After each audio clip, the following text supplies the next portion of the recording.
Okay, I am back. I'll give people a second to get back in. Hopefully chat is now working. Chat is now working. Um, punch. Punch works. Let's see.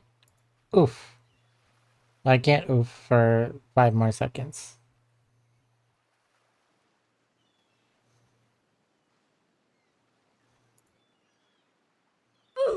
Okay, everything is working. Everything is working. Ah, hooray. I can give you a minute. We've got plenty of time. Endless time, really. That's ominous. An eternity, if you catch my drift. Oh, not now, Ocean. Sorry, Digit. May I continue? Please go on. Okay, then as I was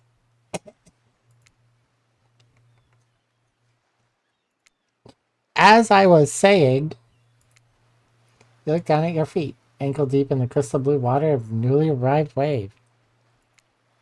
As the water recedes back into the ocean, it reveals a grotesque discovery. Oh, no, that's Jim. A decomposing face stares up at you from beneath the sand. All you can do is vomit. No, no, I don't. No, I don't. No, I don't. Those are lies. Those are blasphemous lies. It's true. Nope. Nope. Question raises through your mind. Where are you? How did you get here? Who is behind this incredibly charming and well-spoken voice in your head? However, answers don't come easy. Your mind is, completely blank. What will you do? Dig up that face! There's a face. You brush the sand away from the half-buried human head embedded in the ground before you. Ooh, a coin! There's no body, just its head. As you pick it up, flakes of skin fall to the ground. The jaw falls open, revealing a gold coin, sitting on the rotting tongue of this poor dead soul. Money! Getting your hands dirty. I see. I like that. You're a take charge type. Some people might say that. Shiny. I examined the gold coin briefly, happily distracted from what has otherwise been an extremely confusing morning. Fair. Fair.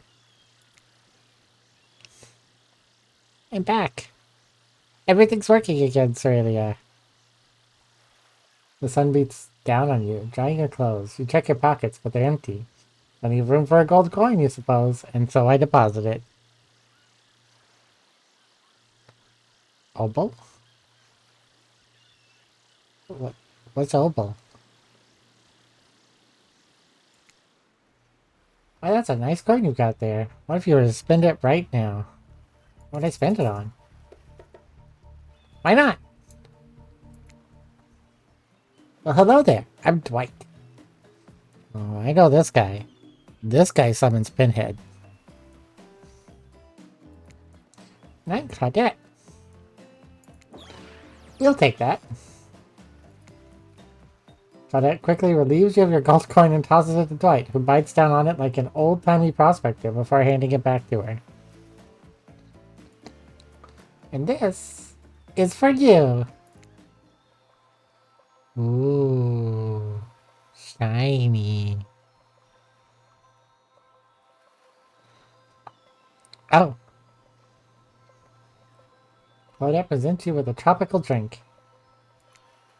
When you take a sip, you find that it is incredible. Money well spent, in my estimation. But I gotta ask, could somebody maybe design the next one of these dating sims to be all-inclusive? It really takes some fun out of a fantasy vacation to be watching your wallet the entire time. Thank you for the delicious drink. You're welcome. Did someone just thank us? Go there, Dwight. It's normal to be thanked for doing a good job. Trust me on this one. Mine doesn't have a chance to linger any longer in your current situation, as you feel something soft bump into your foot.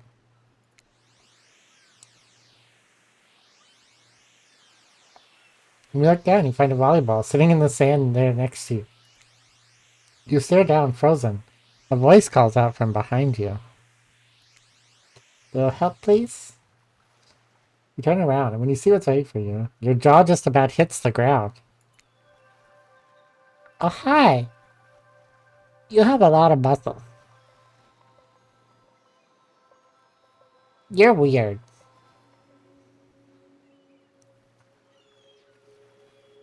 Hi. You also have a lot of muscles. And bloody hands. Four gorgeous monsters stand halfway between you and a well-tended volleyball court. Each of them oozes with undead energy, a magical aura reaching out and penetrating you, via your eyes. Your heart begins to race. Curiosity, fear, desire. You can't help but stare at these casually dressed, let's call them killers.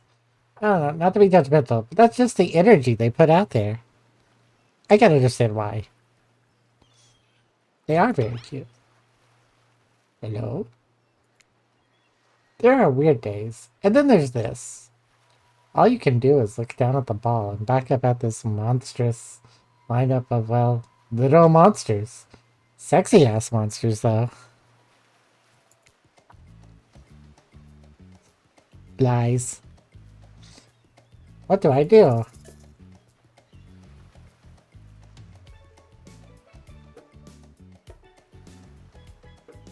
Kick it back! You swing your foot and awkwardly strike the volleyball, sending it bouncing across the sand towards Huntress. It doesn't make it all the way. Aww. I tried! Everyone stares at you, silently observing your unsportsmanlike shame. I can't help it. I don't... Darn it. You must be wondering, have you ever seen a volleyball before? That's surely wondering what I'm wondering right now. It's not a soccer ball. I know, I just thought it would be less awkward to kick the bloody volleyball than to pick it up and hit it. What a dork. Well, that's probably true. You feel so awkward that you can barely see straight, but through the haze of your embarrassment, you catch Wraith looking at you from the corner of your eye. Hunter strides the rest of the way to grab the volleyball, and they all turn and head back to the court. Alone again, you look across the beach to these strange residents, who casually battle volleyball back and forth, happily ignoring your intrusion onto their private beach. Could you be frightened, worried, excited? I did refer to them as killers, not to give too much away. At the same time, damn, they are looking very appealing in their own way, and nobody so much as lifted a blood-soaked finger in your direction. Don't be scared, Digit. You were made for this. Oh jeez, the spooky ocean voice says not to be scared. I'm sure it's all going to work out. Yeah, that's where the Lovecraftian horrors live. That's where I came from. With no good reason not to, you decide to head over and see what happens next. It seems like you've derailed the volleyball game just by showing up. You derailed the game just by showing up, nitwit. I don't like that you just constantly insult me. And I guess you're also a nitwit. Darn it, narrator. Look, it's best to just go with what Trapper says when he says it. That's a policy I hold for pretty much anyone who always seems to have fresh blood on their hands.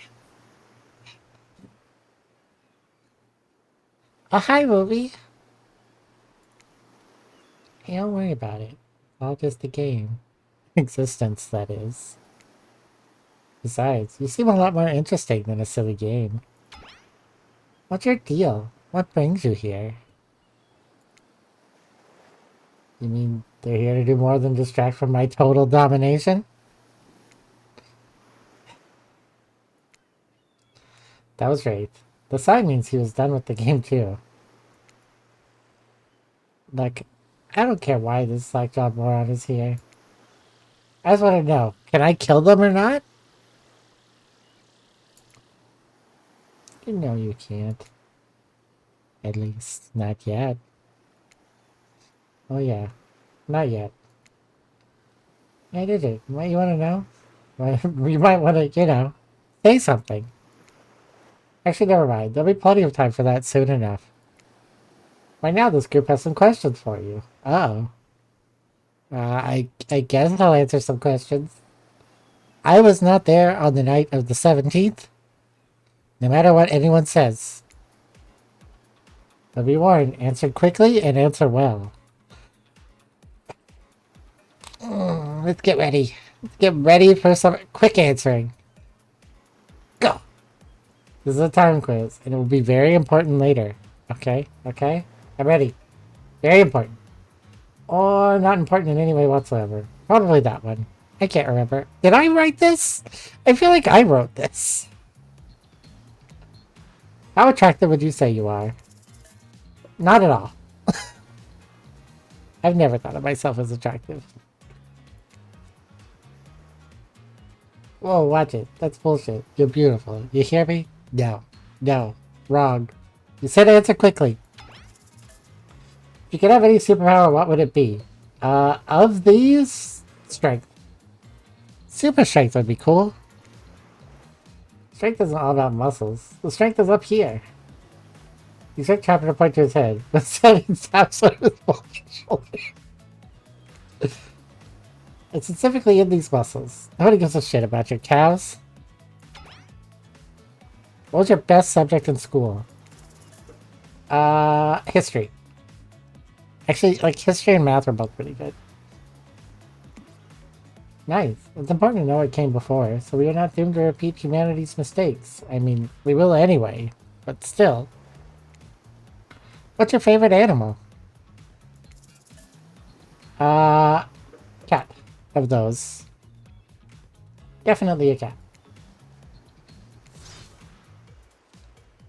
Why is everyone looking at me? You think just because I'm the typical cute goth girl, I have some specific love of all things cats. And more specifically, black cats?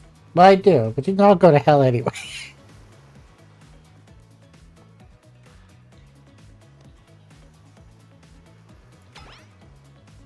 What's your favorite color? Pink? Pink? 3-day-old corpse. That's probably still pink, right? Pink and squishy?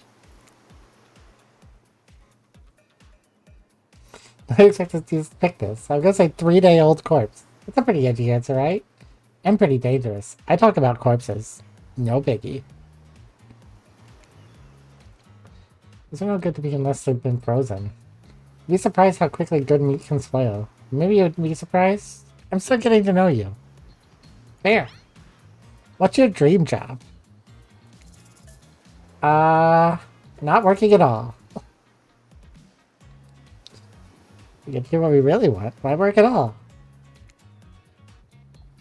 It takes a lot of courage to break free from society's expectations to climb the ladder. Only she could spend like some kind of grand crusade. It's damn millennial. Best flavor of ice cream?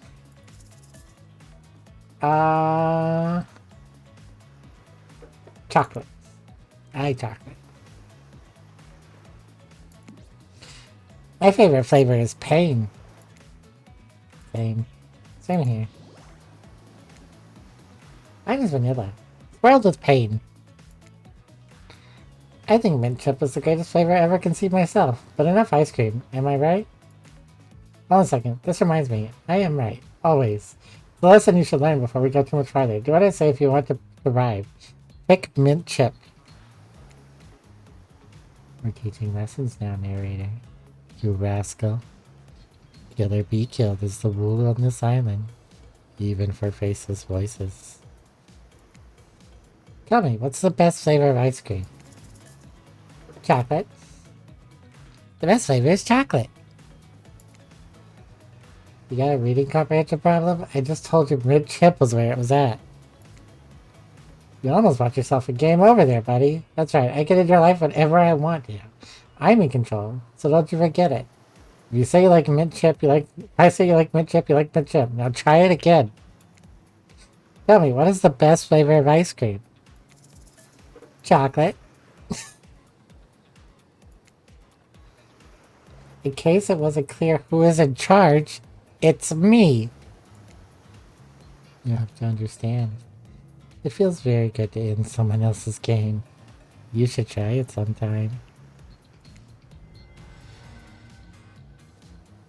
I guess I'll try again. How far back am I getting put? Oh no, I'm getting put back really far. Yeah.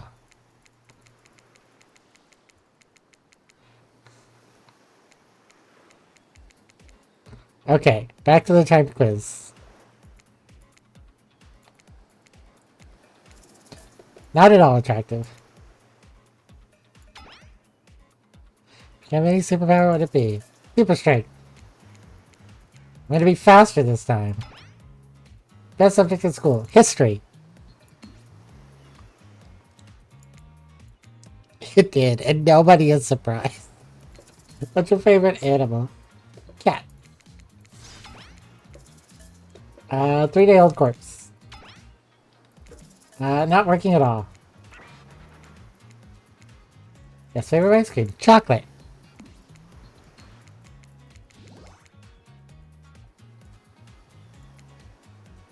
Okay, can I save? Okay. Let's save here. Do I save you want to survive? Pick mint chip. We're teaching lessons now. Okay. What's the best flavor of ice cream? I still have to do it once. Chocolate.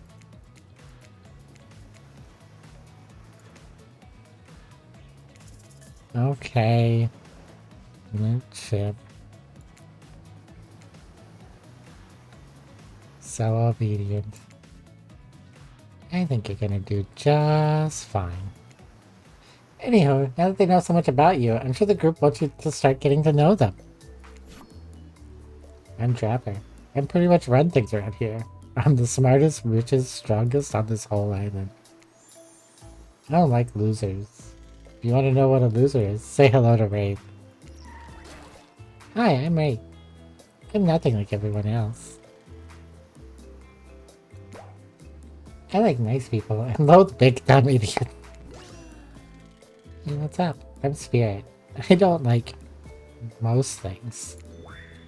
I don't really hate most things either. It's not worth my time. But the things I do hate, I really hate, you know? Based on my personal observations, life is nothing but suffering, and society is a carefully calculated lie to keep everyone subservient to those in power. It's better to choose to not take part. No, I can agree with that. Jeez, it's like she was downright murdered by society. We hate that so much. Oh no, wait, I'm remembering. Spirit's story now. That's almost exactly what happened. Hey, I'm Huntress. Don't let these bummers get you down. There's a lot of fun to be had on this island, along with lots of love. Yeah, there is, if you know what I mean. Grow up. Grow a body. I've explained this 1,000 times. I'm dead, but I'm not a literal ghost. I just create a trail of fog. I'm not made of it. Whatever, fog body. It's not nice. He's not nice. You love it. Only sometimes. Ew, really? That's disgusting. Why she likes it? Don't speak for me. I also hate it. Stop speaking entirely, actually. For the first time ever, I agree with Ray. Let's move on, otherwise they'll do this all day. I don't know, that's kind of fun. I enjoyed those exchanges. Besides, if I know this crew, and I do, I want to show off soon enough. We're done playing. Let's do something else instead. Ah, for once, I actually agree with the nuthead. Or the meathead. The nuthead. The nuthead!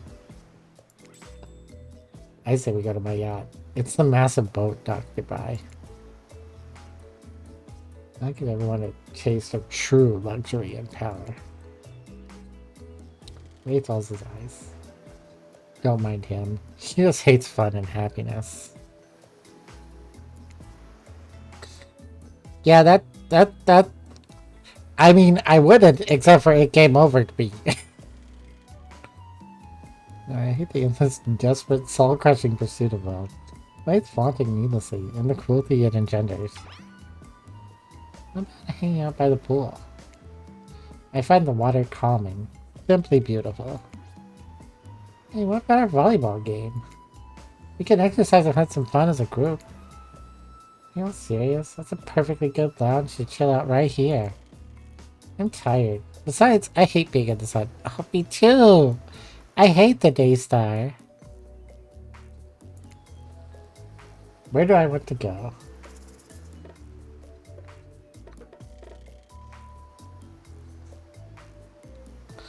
Okay. Let's see about making a poll. I'll let you all choose the first one.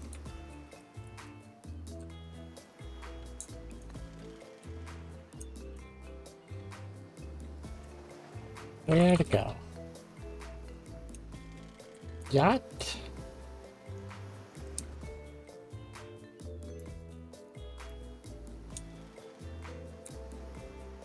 Beach. Volleyball. Or lunch.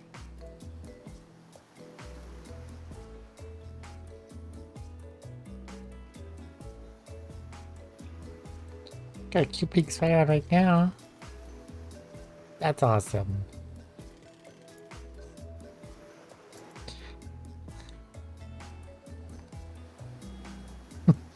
Chocolate.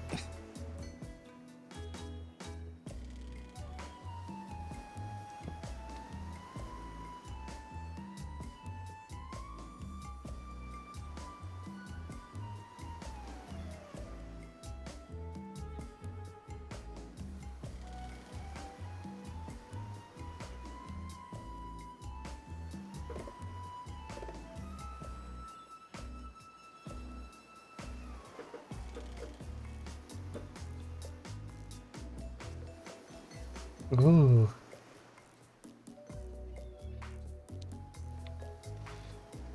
Got 3 for beach. Up, beach 1. Go to the beach. Down for a dip in the pool. Aw, I'm sorry. Uh-oh, the pool? You actually want to go to the pool? Well, I mean, sure, why not? I've got good ideas. What's wrong with my ideas? The pool is great. Everyone knows that. All over the world. People agree on one thing, it's that pools are great. Look, we've got a whole ocean right here, and they still put a pool because pools are just, you know, great. It's a real special treat. And you thought it was bad when you just stayed quiet. Hold on. For just one moment. This is Dwight and Claudette, our activities coordinators. Well, the beach pick was the pool. Also the cooks, waiters, bartenders, janitors, and every other job.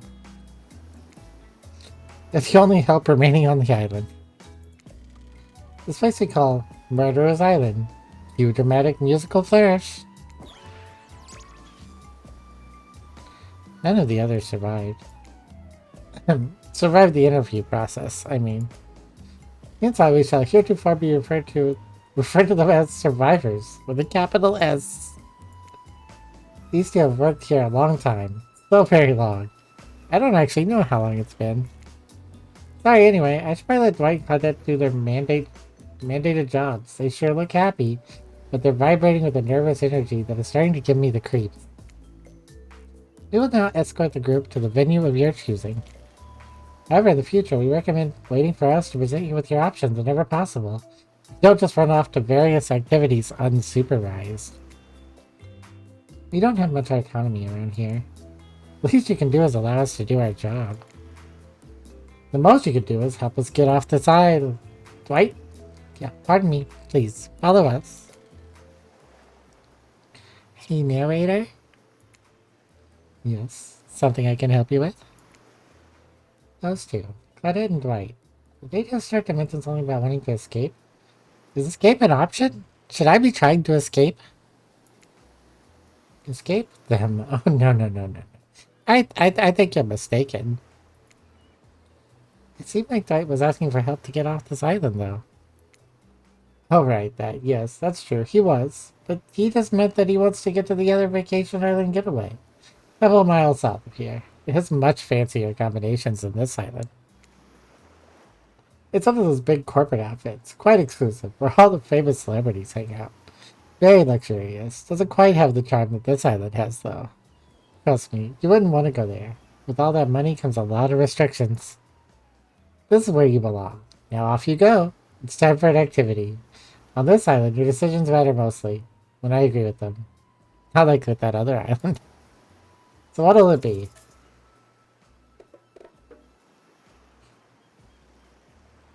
I can choose a gift? No, I'll go with Chat's choice. We'll go back to the pool. It moves ahead to the pool at a pace that can almost be considered jaunty. If a creature so lanky they appear to be made entirely of elbows and ankles could jaunt. What's going on with Ray's face? Is that a smile? Is that what a smile looks like? What can I say? Being enveloped by water is comforting. It's quiet, it's ominous, and you know.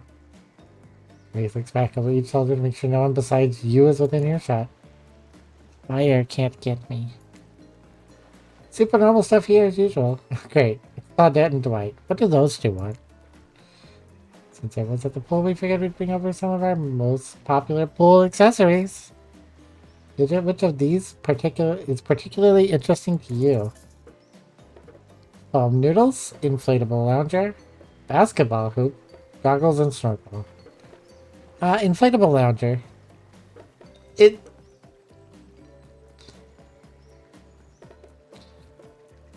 Yeah, I'm gonna go with inflatable lounger. Those loungers look pretty comfortable. Sleeping through the day completely out in the open like this? You're really making yourself a target. If someone were to, I don't know, try and throw an axe directly at you, well, it'd be easy to see. Not that I'm saying I would do that to you. I prefer a challenge. I just may not be into it, but I'm sure she looks like Spirit co-signs with this choice, and she immediately snakes the coolest one. It's in the shape of a casket. A really cute casket. I want a cute casket. I don't really do water. As long as I'm floating on top of it, that's fine, I guess. Spirit comes with the black unicorn floaty and sets in the water next to her. Yes! I mean, if I don't get the casket, black unicorn is definitely up there. And since you also enjoy the fine and relaxing, here, you can share my umbrella. Can I get out of the Daystar?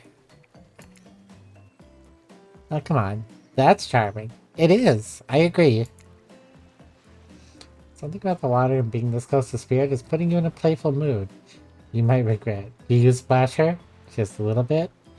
I promise she doesn't have a cell phone in her pocket. She died before they got popular. Do I splashy splash? I kinda want a splashy splash, but she already said she doesn't like water.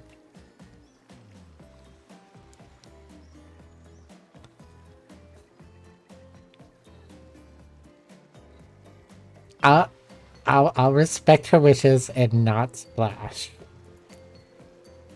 You stand perfectly still in the water, so as to not single drop in Spirit's direction, thus enraging her and resulting in your own demise. Oh wow, she's passed out. Probably from how boring you are. Hopefully she doesn't get a sunburn. For a waking nightmare, you can almost believe that you're starting to relax a bit and forget about how much you can't remember. That the sun's very rays have a calming effect on you. Your body tranquilized by the soft light from overhead, coupled with the cool breeze rolling in from the sea. And you're not alone. I feel recharged by the gentle warmth of the ocean's caress. It was a little too warm. That might have been my fault. So this is a pool, not the ocean. Okay everyone, just let him finish. Thanks, Digit. And this part doesn't seem like me, but would anyone want to play a game of Marco Polo? Yes! I love games! I'll go first. Someone blindfold me. Of course, Jasper has a blindfold ready to go. Libby had it in his hands before you even spoke. That's worrying. Ugh. And did he just wink?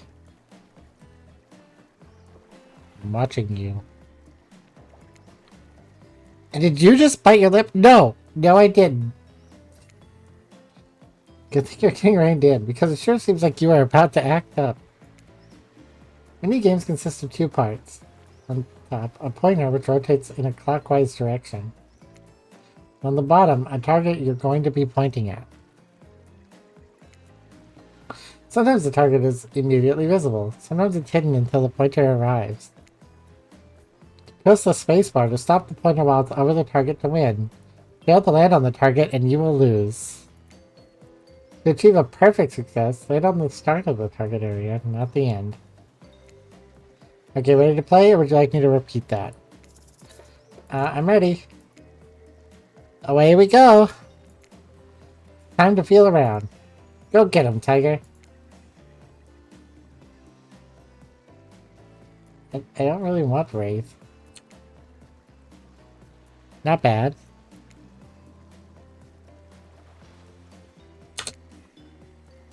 Not bad.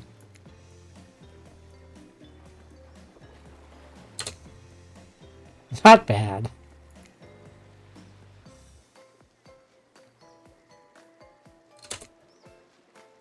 Not bad. God, this is getting fast. Perfect. That's pretty good. Oh, was it? Don't lie. Just ignore him. You also thought it's a very weird situation, and you held your own. I respect that. That's a good game. I say we celebrate by throwing this waiter, whose name I forget, into the pool. Sure. Hilarious. Bullying truly is the gift that keeps on giving. Grip Knight's legs and help Trapper give him the heave-ho. You know what? Sorry, I can't pretend to support you on this one. Only Trapper is just... We're just throwing him into a pool! It's all in good fun, whatever. But not on my Murderer's Island. Yeah, that's right. This place is called Murderer's Island. That doesn't mean we're cool with bullying. You're on thin ice, friend. I'm no expert, even though it's omnipotent never. I probably should be. I think that means it's time for the next activity. Seems like the next activity is mealtime? Not quite. You're expecting what? Capture the flag? You know how complicated it is to run a game like that? Much more so than sitting and talking. You arrive at the cookout area to find an assortment of picnic tables scattered around. Are we expecting some kind of grand hall with a huge banquet table? It ain't some kind of prestigious fantasy epic like you'd find on cable. Dwight Claudette usher you to your seat, and there's some very limited seating directly around you. And, great, terrific. Seems that everyone wants to sit next to you. Even better is that they don't want to sit next to certain other people either. Sure, no one wants to sit next to Trapper. That makes sense. Meanwhile, he refuses to sit next to Wraith or Trickster. Where's Trickster? Oh. Hi. Oh yeah, Trickster's here. Surprise? Yeah, well, they don't call him Expected-ster. I'm sorry, even I get nervous around crowds of killers. And my whole stick gets a little flustered. Hey there. You're looking good. Real good. Oh, that's a lie. You're a liar. And we literally can't let Huntress and Trapper sit together. No, seriously, their arms are too big. They can't fit at the table if they sit side by side. Look at this. Can't even fit everyone else on screen at the same time. You probably think it was an error. But it's not. It was completely intentional. Let that be a lesson to you. Every error you think you see is a choice. Got that? Okay, Dwight and Claudette are directing traffic. You sit on one side, the rest of them will sit opposite of you. I wish. If there was nurse, that would be the easy option. Lies. Blasphemous lies.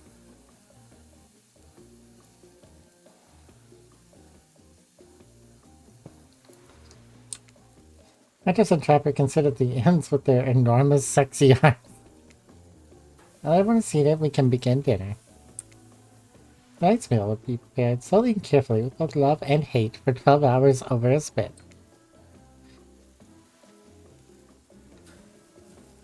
We hope you all enjoy. We really, really hope you do. He hasn't yet, Shintai. Hey, you didn't actually tell us what you're serving. What are we eating? It's meat. Seasoned with a specific number of special herbs and spices that we simply can't divulge. My favorite. Meat is good. Meat is murder. What you'd know, considering what you've been up to. Who are you to get judgy now? I'm just sharing facts. But you need to murder something to eat its meat, so that's like technically true. Technically true is the best kind of true. Oh no. Okay. I hope that was a good one.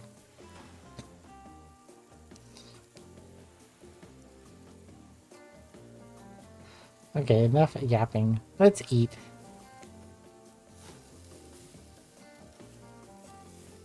Guess I could try again. Okay, that one's better. Hey, Digit, you thinking what I'm thinking? That tomorrow we're gonna take over the world? It's gonna be a personal misfit, right? Or several parts of overlapping people, perhaps? Who's that Pokemon? I haven't seen many pigs wearing palm tree button-down prints, you know? Look closely at this bit. You spot what definitely appears to be scraps of fabrics, sandwiched between some layers of meat. Who's that Pokemon? You gonna show it? There we go! That's a Gen 1 bird type. That I can only assume flies really funny. Dodrio, one of Doduo's two-head splits to form a unique species. It runs close to 40 miles per hour in prairies. I think I might be sick. Is there anything else to eat? Really? I'm pretty sure I could eat this. This took me 12 hours. We do literally everything on this island. Actually, there's one thing you're not doing today. You're not carving up this delectable meal. I was right for a change, because I am with my broad axe. It's the perfect tool for easily chopping anything in twain. First, who says twain? Sometimes I swear it's like we're all from completely different historical areas. Secondly, I'll handle this with my cleaver. Fast, powerful, and clean. At least it's clean when the meat is cooked. No blood. You two in your ridiculous bicep swinging contest. Enough. Grow up. Obviously, my gorgeous katana is the only option. Bob's. The hell it is. I'll show you my katana and send you to actual hell if you'd like. Please stop, please. I hate when we fight or talk. I hate when we look at each other in the eye. I can do it. I have the skull of Azeroth. Great, instead of slicing it up, you can club it to a second death. Hey, I know this isn't what you want to eat, but hurry up and volunteer to carve up Felix. I mean, dinner. Otherwise this will go on for hours. No hyperbole. They once argued over who had the most effective weapons for 72 straight hours. It doesn't matter which one does it. When they're done, they will take even longer cleaning their weapon, all while explaining the value of maintaining your tools. Despite being a bunch of cold-blooded killers, for some reason they're always terrified of tetanus. Hey, why don't you just let me carve up dinner?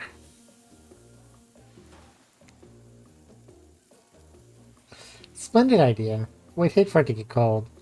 I mean, they had to age up Spirit so that she was 18. That's my explanation, Shintai. Splendid idea. We'd hate for it to get cold. He hated when it got cold. Here's a machete, freshly sharpened. Oh. Yeah, you already explained this. You've already explained this. Ready? Well, like, first, again. Aha. Oh, hydrate. Thank you for the hydrate. Well, Spirit is like a schoolgirl, from what I remember in Dead by Daylight lore. Away we go. Slice! Okay. Up too early. I missed completely. I did miss completely. Got it? Perfect.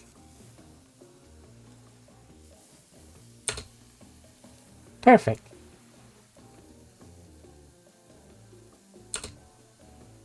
Perfect. I got this on time.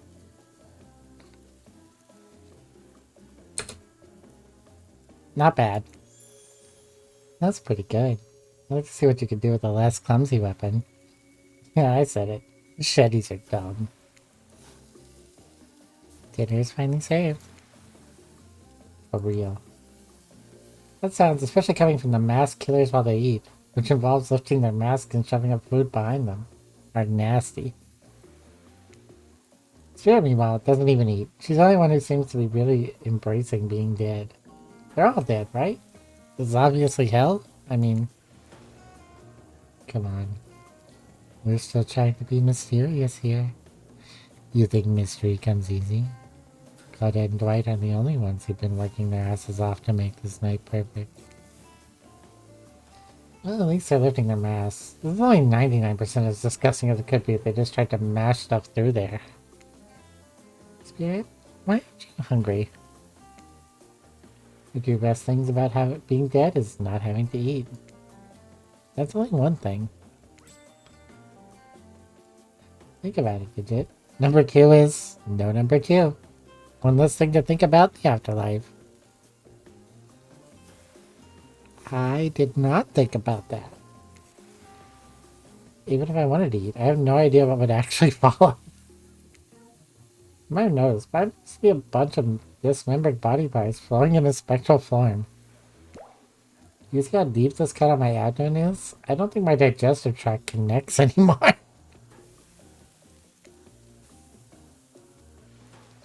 Between the food and the behavior of the group, this might be the worst meal in history. But even worse is they're staring at you. You're not eating. They don't like that.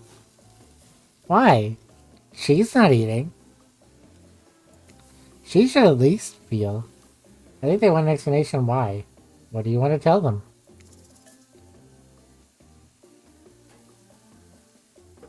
Look at that seagull. Wow, you ever see a seagull that big?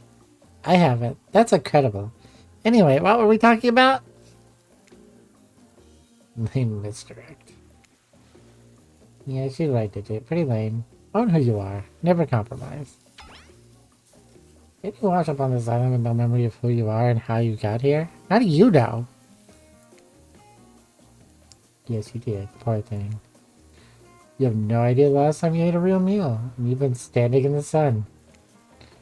But the seagull... Uh-oh. He just made lots of good points. I swear. You're beginning to feel lightheaded. It waved at me. Maybe you need to eat to survive here. Either that or someone poisoned you. No, wait. You haven't eaten, so you can't be poisoned. Whatever the answer, you're clearly about to pass out. Oh, hey. It's me again. Your friend, mentor, and guide. Narrator to the narrator. The ocean. I'm not sure how I feel about that characterization, but I'll allow it. I brought you here, and I might be the only one who can help you now. There's only one thing you must do to survive. You have to figure out why you're really here. No one can tell you. Not unless you follow the right path. Or at least, a right path.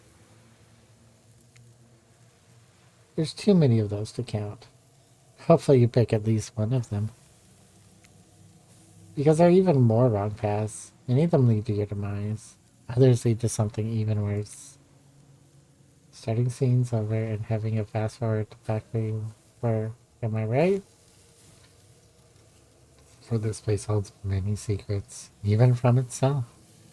But the one that truly matters can only be learned if you answer the most important question. Why are you here? Why are you here? Answer that, and you'll learn the truth. The ultimate truth. Fake, mysterious? I gotta give it up to this ocean character. That's some quality early game storytelling. Hold on. I'm back. One more piece of advice. You've made many choices by now. Some of them I liked. Some of them I did not. It's in your best interest to make more choices that I like.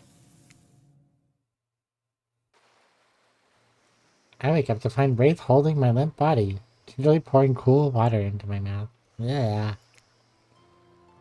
Now that you're finally alone, Wraith looks at you eagerly. I don't care if the seagull actually waved at you, but I understand the feeling of looking at you from so far away and wanting to reach out. But did it wave at you? Swear it. Would I lie? Wraith nods the nod of someone who's just realized that Digit is alive. Thanks, Gabe. Thanks. He's disappointed in you. I'm disappointed in you. And you know deep down, you're disappointed in you also. More so than usual. I think this game underestimates how disappointed in myself I can be.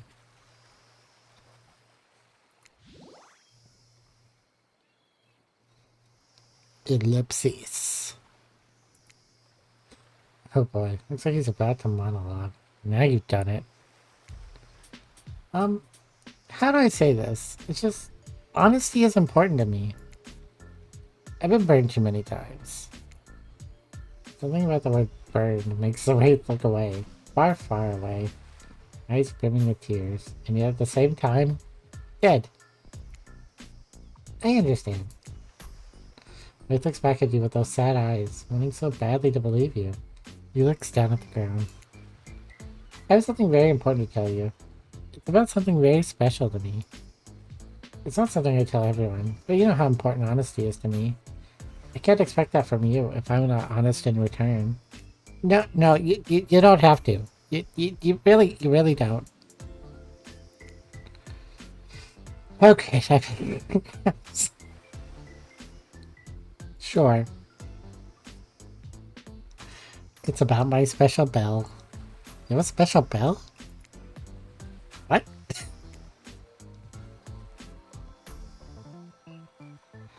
It belonged to my father. He gave it to me for him. Before he and my mother... Well, they had to go away. Did they go to a farm? I had a couple of dogs and cats that had to go to a farm. If I was ever in danger, I was supposed to ring this bell. It didn't really work. That's all I have of my family with me. Alright, thank you for telling me. Here, hold it. Whoa, Wraith just gave you his bell? Sound the alarms. What are you gonna do with this thing?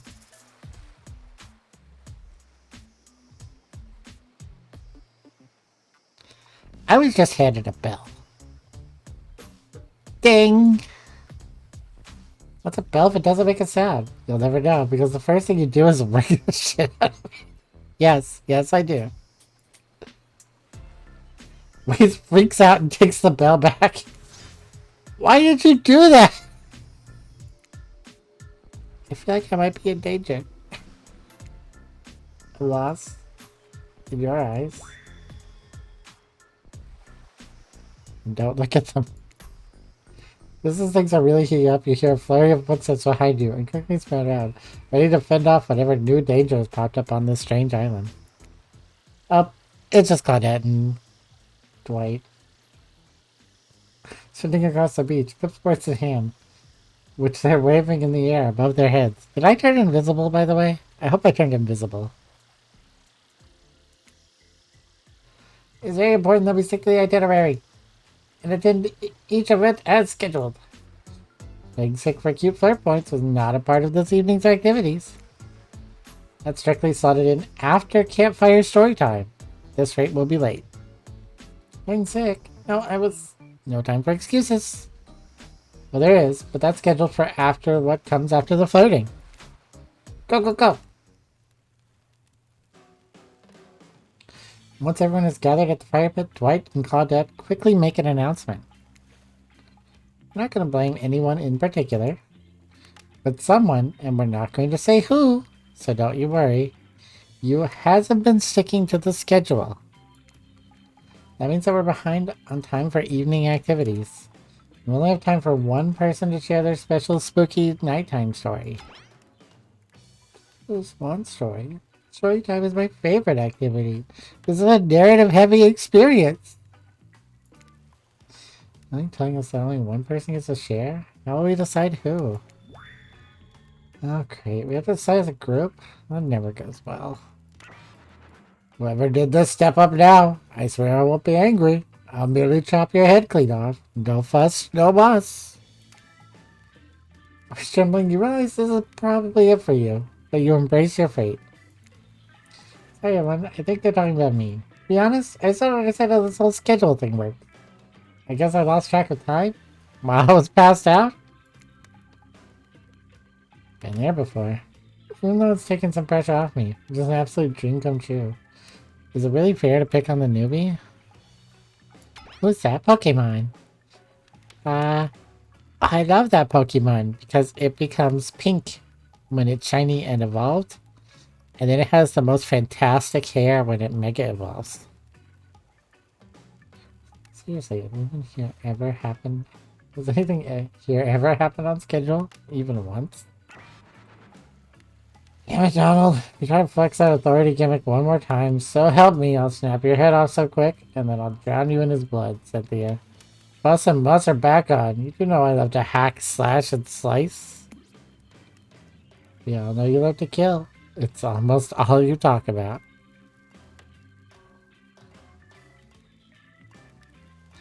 Two ways. It is a sheep after all. Gotta do two ways. Nobody named any names. Who even knows any names? Not us. It stores electricity in its fluffy fleece. If it stores up too much, it'll start to go bad in those patches. Go bald in those patches. Bad? Bald? I can read. I'm from Kentucky. I mean, that's my name. Who's Donald? Who's Dwight? Who even knows anymore? Call me nobody. But we still gotta get started on story time, so...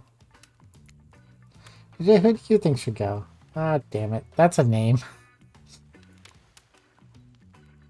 Please pick somebody quickly so that this tropical adventure doesn't turn into a bloodbath. Clearly I want to hear Spirit's story. I think she would have the best ghost stories. I choose you, Spirit. Oh, this entire experience is being carefully crafted to avoid an IP infringement lawsuit. Be careful with the catchphrases. Exactly. Really? You want to hear from me? Spirit huffs and dramatically rolls her eyes as she gets to her feet in front of the campfire. Don't let her talk you out of it. She's great with ghost stories. See, Huntress gets it. I don't know where she gets it, but she comes up with the scariest stuff. Seriously disturbing, even to me. And I literally pulled a guy's skull and spine out once with my bare hands. Talk about bullshit stories. If everyone else is going to chit-chat, I guess I can just sit down and... And just as eyes go red behind her mask and both Trapper and Ray take their seat. They know when it's worth fighting and when it's not. Man, well, I hate to break it to you, but tonight's story isn't scary. Aw, it's a romance. Too late now, though. I was selected, so I'm going to tell my story. I call it The Prisoner's Kiss. You notice that Huntress and Wraith are both sharing a giant tub of popcorn. Nobody offered you popcorn. I want popcorn now. It was a dark summer night. Warm rain seeped from the sky like blood from an old wound. Detective Hoda, a celebrated investigator and renowned hostage negotiator, was called to the scene of a strange occurrence, unlike anything she had ever seen before. When she arrived, the scene was chaotic. Crowds had begun to gather. A dozen other officers were doing everything they could to keep curious onlookers away. But how could anyone resist wanting to know more? For there, in the middle of a busy market, had appeared a giant box. Strange, alien in its appearance, and massive in size. No one knew how it got there. Was it delivered? Built on site? In such a busy area, how could something like this just appear? A mystery, as if it was conjured by magic. But this was no illusion. The huge box was very real, and someone was trapped inside. Spirit pauses her story to look from face to face of each audience member. She has no expression, but you feel her vibrating with energy. She's in her element. "Help me," cried someone inside the box. It was a man, terrified, trapped, imprisoned, his voice trembling. By now it was as if every detective in the city was there, looking the strange structure up and down, inspecting it on every side. It didn't make sense. There were no doors, no windows, no fasteners or seams.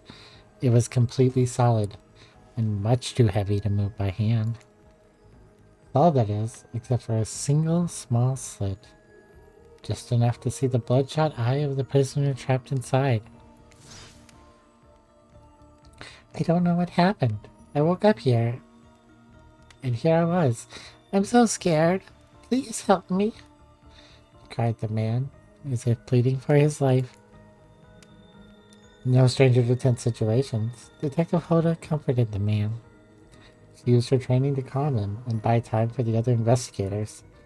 However, time did not bring clarity, only anxiety, as the night dragged on with no progress of opening the box.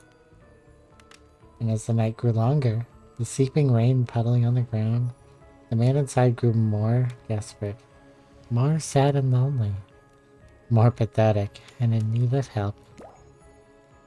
But Detective Hoda was no help at all, powerless to save him. Guilt began to weigh on her, like it never had before. "Don't let me die in here," the man begged. "Don't let me die alone." "Stay calm," instructed Detective Hoda. "You're not alone. I'm here. Hell, half the town is here. We're all in this together, and we won't let this be the end of your story." Looking through that narrowest of passageways, Detective Hoda watched her own reflection in the tear-filled eyes of the strange, sad prisoner. Together they both wept in silence at the hopelessness of the moment. "Promise? Promise that I'm not alone?"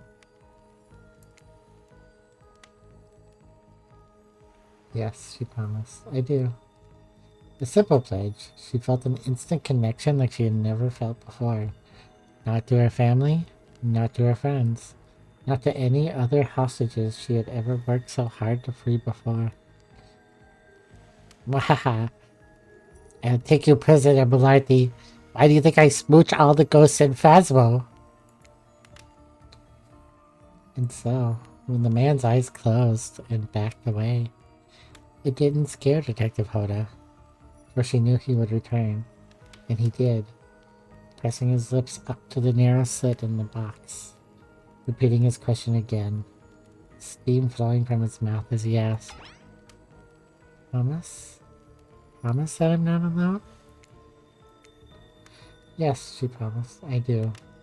And pressing her palms against the cold outside the box, without truly knowing why, Detective Hoda leaned forward and placed her own lips to the opening, letting her breath creep into this strange structure, allowing her warm lips to fall on this man's. It was a gentle kiss, a moment of compassion. She could feel in this brief contact the beating of her heart, pulsing blood through every inch of her body, matched beat for beat in this soft touch.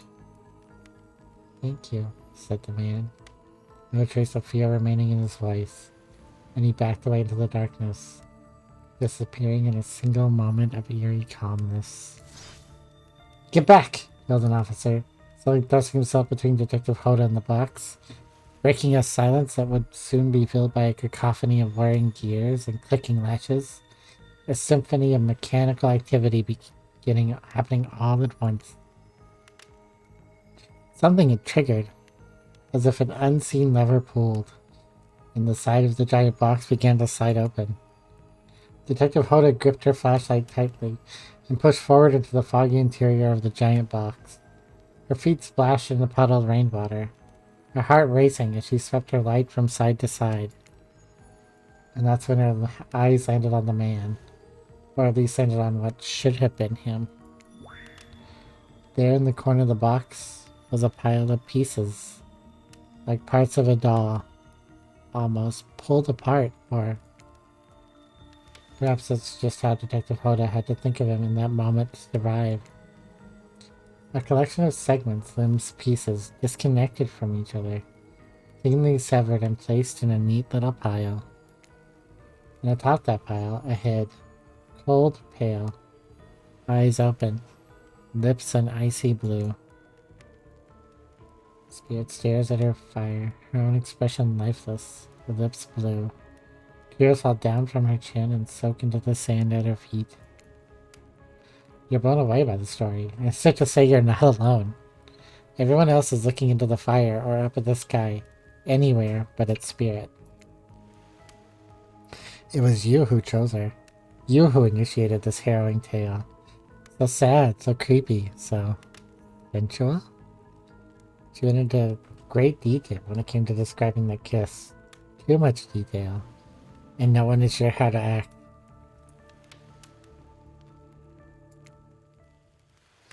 Dwight and Claudette are staring daggers at you. You have to do something.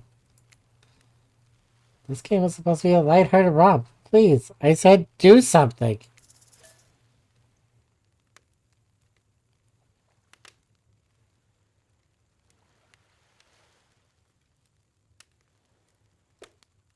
Hug.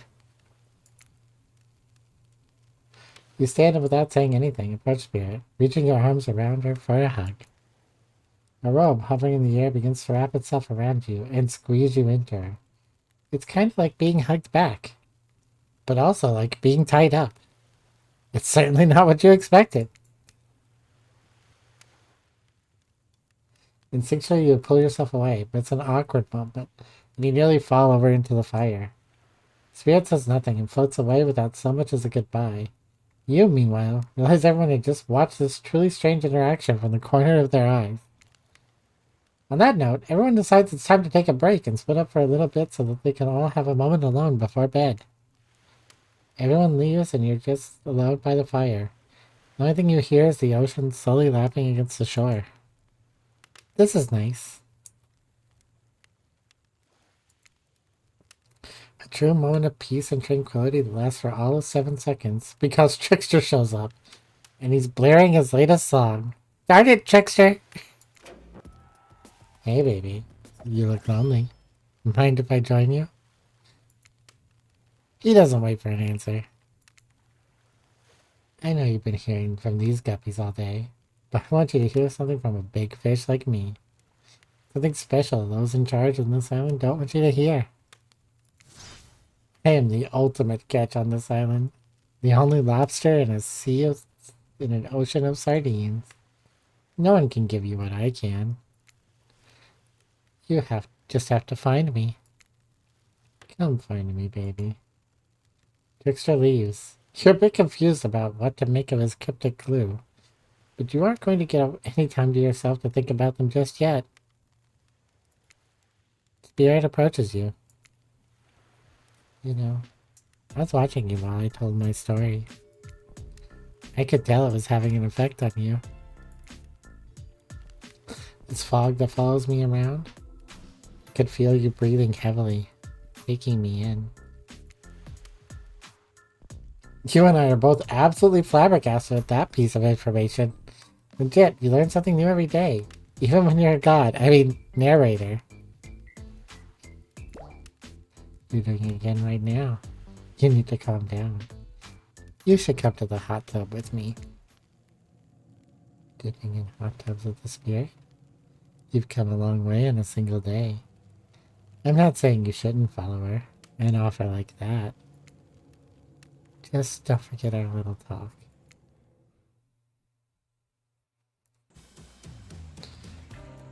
You and your storyteller friend slip into the water. It's just the right temperature for an evening dip. Plus, if some jealous shark comes along and manages to jump from the ocean into the pool, you're also pretty sure your killer companion can handle it. That's probably true. I just want to be totally clear. Even though that story bore some similarities to my life, it was not about me in any way, shape, or form. Not symbolically, not metaphorically, not any otherically. I believe you, completely. Sure, you were cut up into pieces in your life, and so was the person in the story. A perfectly normal coincidence. Here you're on this island, trapped, one might say, in the most puzzling place. Also a completely regular coincidence. And sure, his lips are blue. Your lips are blue. Really? You call this blue? Searching for answers, hoping to find revenge? Okay, so the similarities stop there, I guess.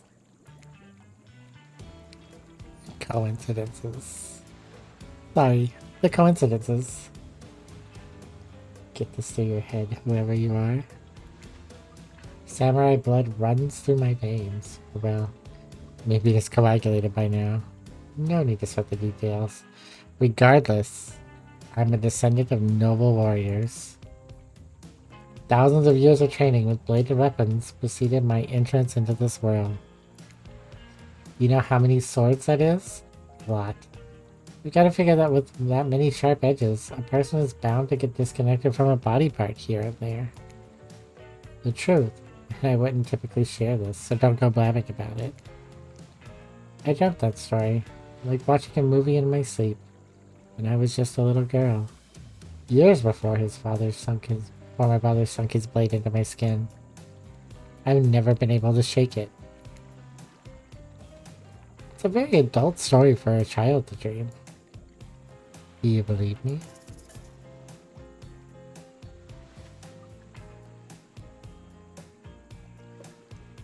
I feel like this is the right answer.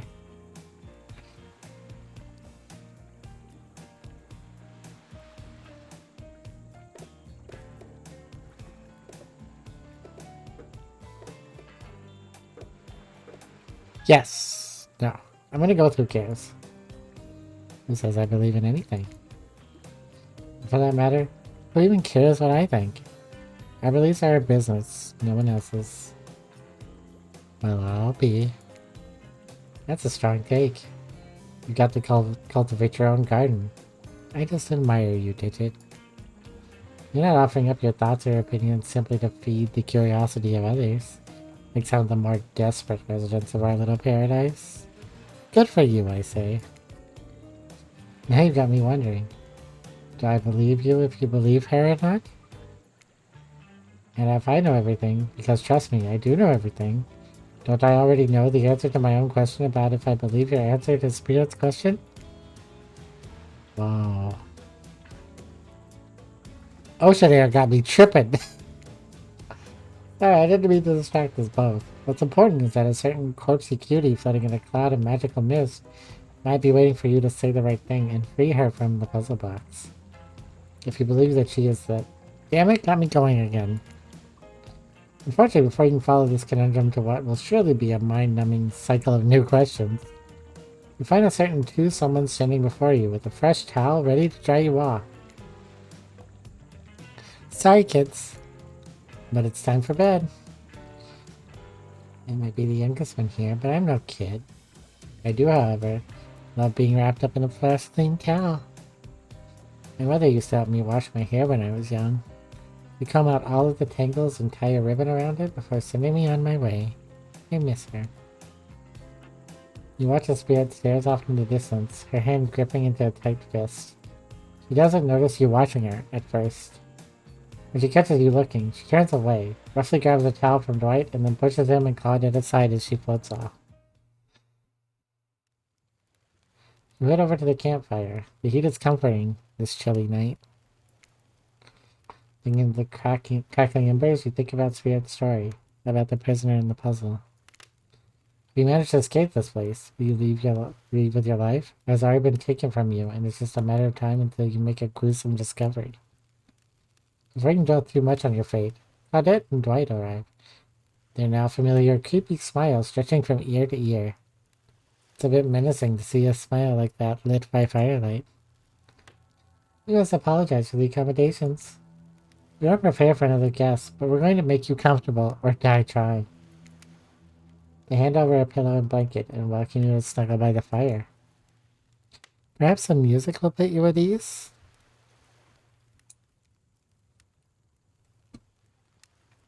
Just try to keep the volume to a minimum. Our other guests aren't the type you'll want to rob of their beauty sleep. Oh no. Okay.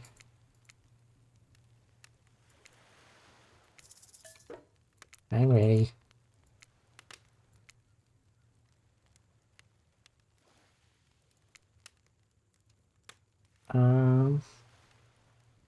Okay, I think I want to try to get 0606. Okay. Oh no, that's 90. Let's go.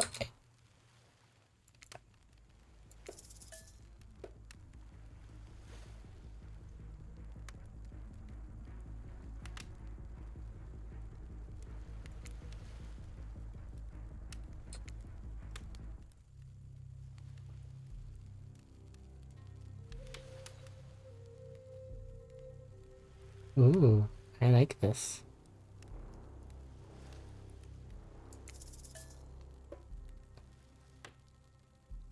Okay, let's turn it off. How many things you listen to, you still can't sleep. You decide to ask one of the killers to spend a little more time with you until you're sleepier. Who would you want to summon to your side as you lay by the fire? I think we're pretty locked in the spirit. Let's go, spirit. Spirit, are you around? I was wondering if I could get a little company. Spirit tells you her secret for falling asleep when she's feeling restless. I like to listen to flute music, dab out some essential oils, and steam my pores. Really? What? Even the dead like to relax. I don't really have any of those things around. A comb! Spirit reaches out and presents you with a unique item. It's a small comb, carved from bamboo. I guess you could hold on to this. It was a gift from my mother. I'll want it back, though. And if you lose it, well... you'll get your revenge on me? It's the last thing I do. You finally start to feel sleepy. Except maybe this isn't really a sleepy feeling. Maybe you're paralyzed. You try to keep your eyes open, but you can't. Darkness overtakes you. The dark voice from earlier speaks to you again. It shouldn't still be as spooky. By now you've had a whole day of strange voices in your head. But this one is still undeniably odd. Look, I'm not saying my feelings are hurt. Because you chose to swim in some pathetic little teacup. And you could have swam in the vastness of an entire... me, I guess. I'm just saying that you made a foolish decision. And I won't forget it. My feelings aren't hurt. I just lost some respect for you. That's all. You wake suddenly to see someone looming over you. Huntress is rifling through your pockets. Oh, you're awake. I wasn't stealing from you. Really trying to get to know you better by seeing what sort of trinkets you keep close. I saw you a spirit right before bedtime.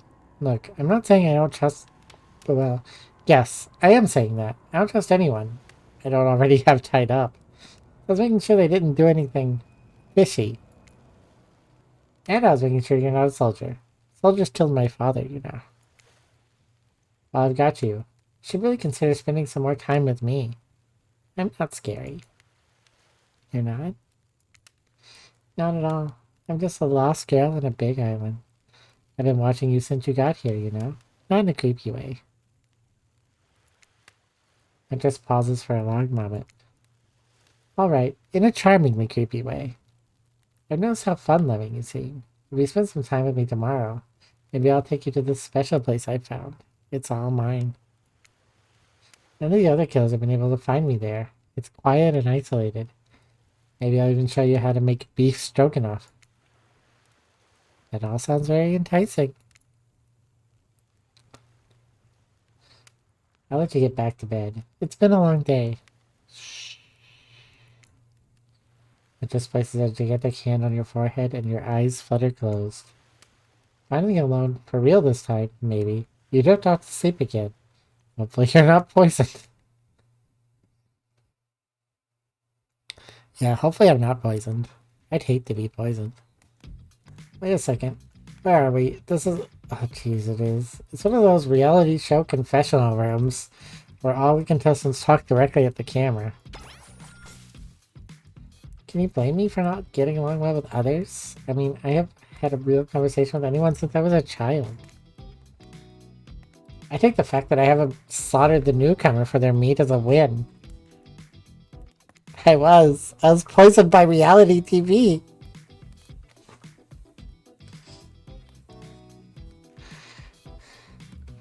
They look pretty tasty though, so who knows what'll happen tomorrow. Hey Dwight, do we have Paragon on this island again? This one? If I'm being honest, I want to kill just about every person I meet within a minute of meeting them. Even the few people I can tolerate, I want to see suffer for a long time before I kill them. But this person, for some reason, I would like them to continue living for now. One false step and, well, you know, everyone calls me Trapper for a reason. And they better call me Trapper.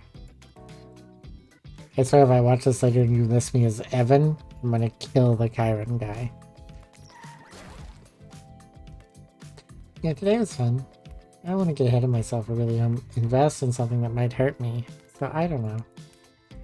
Maybe we'll just see how it goes. Maybe they'll realize I'm not one for them. They seem pretty smart, so that's probably what'll happen. Yeah, probably. I gotta learn to go easier on myself. Who could love me if I can't love myself? I know that everyone thinks of me as a beautiful, cold-blooded monster. I can't help it. Speculation isn't my thing. I didn't choose to be cold. This cute hat and robe? Okay, those are a choice, sure. If someone were to come around and capture my heart, at least that beats being stabbed in it. Besides, if I'm gonna get bloody revenge on society that has used me and thrown me away, maybe it wouldn't hurt to have a little help. That's got an achievement that says still alive. You open your eyes. The sun is shining. There's not a cloud in the sky, and you feel great. Totally well rested. You're not even suspicious of the fact you fell asleep by a campfire but woke up several yards down the beach. Well, I wasn't. Until just now. Wait, are you on vacation? Was yesterday nothing more than a strange dream? I hope so. Let's do a quick 3,000 question. Yeah, far. When have you ever made the first movie? Made the... I can't read tonight. This has not been a good day. When have you ever made the first move? when I play white in chess. Fair, fair. Um, I mean, there have been plenty of times I made the first move. I usually tend to make the first move, and I tend to be very, like, just forward and honest about it. Like, hey, I like you. Do you like me? And then they're like, no. And I'm like, oh, okay. Bye.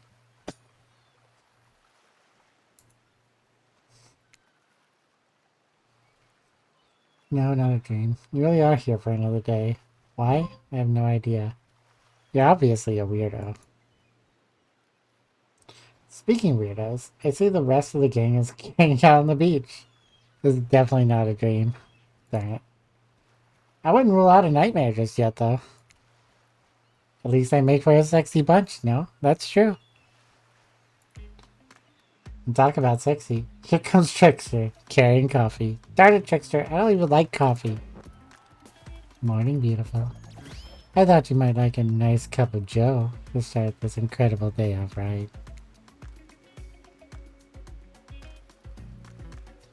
Trickster seems suspiciously cheerful. I'm sure there's nothing nefarious behind his joyful demeanor, though. Everyone knows musicians are morning people. I also want to wish you luck. The day is an important one. My only regret is that I won't be a bigger part of it. Budgeting issues. Also, I'm just swamped with engagements, especially on the other island.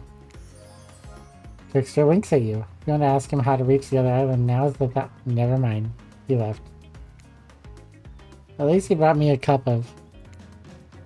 No, wait, don't drink that! What the hell is that? I don't call him Trickster because he's good on a skateboard. And he definitely didn't get that name because he brings people drinks so they can have a good morning. That was almost certainly not coffee. I don't want anyone casually poisoning, imprisoning, and torturing you. Yet.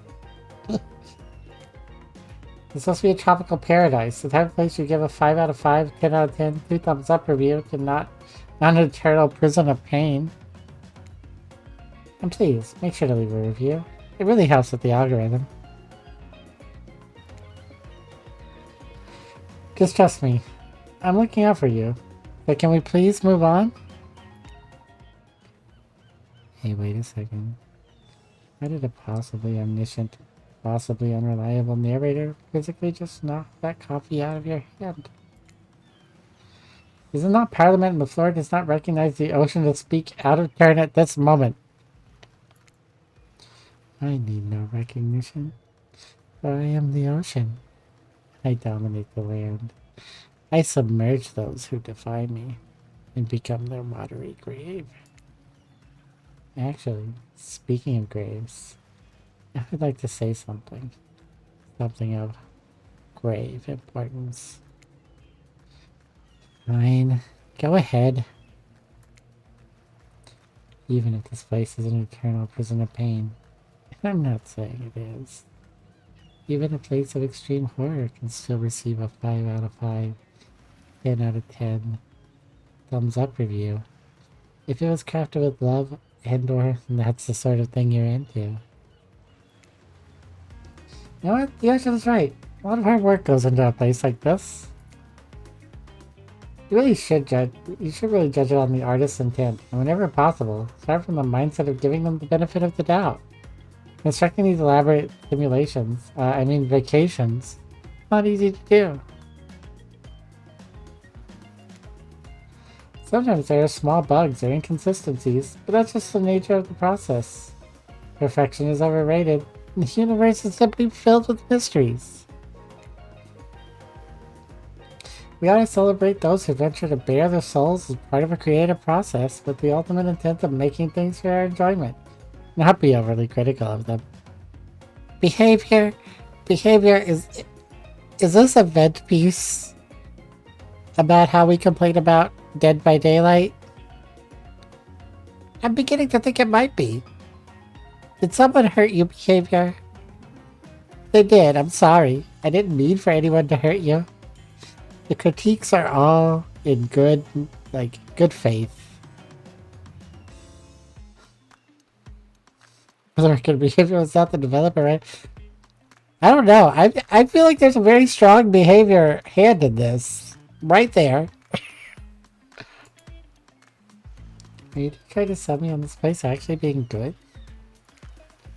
I don't have to say it like that. Especially after I saved you from that poorly made cup of coffee. Sorry, we should have been here 5 minutes ago. There's always... They always do this on the second morning. Sad, really. Even if they do make some great points. Oh, sure, they make great points. I agree. Can we please move on? Yes, of course. Apologies. Last few minutes aside, have you been enjoying your time here on the island?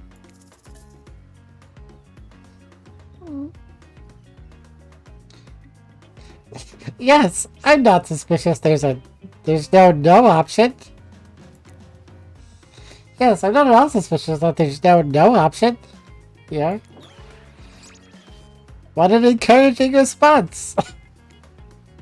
We're so glad you're not suspicious. Hey, Claudette, maybe they're just isn't suspicious because they figured out what they're actually doing here. Zero chance. They're still clicking. Even right now, to see how you'll respond. Hey, look at that. Yeah, they don't know anything.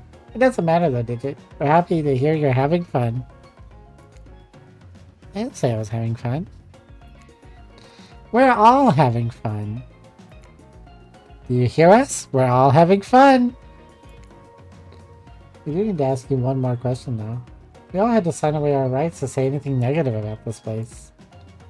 Would you please sign this non-disparagement agreement?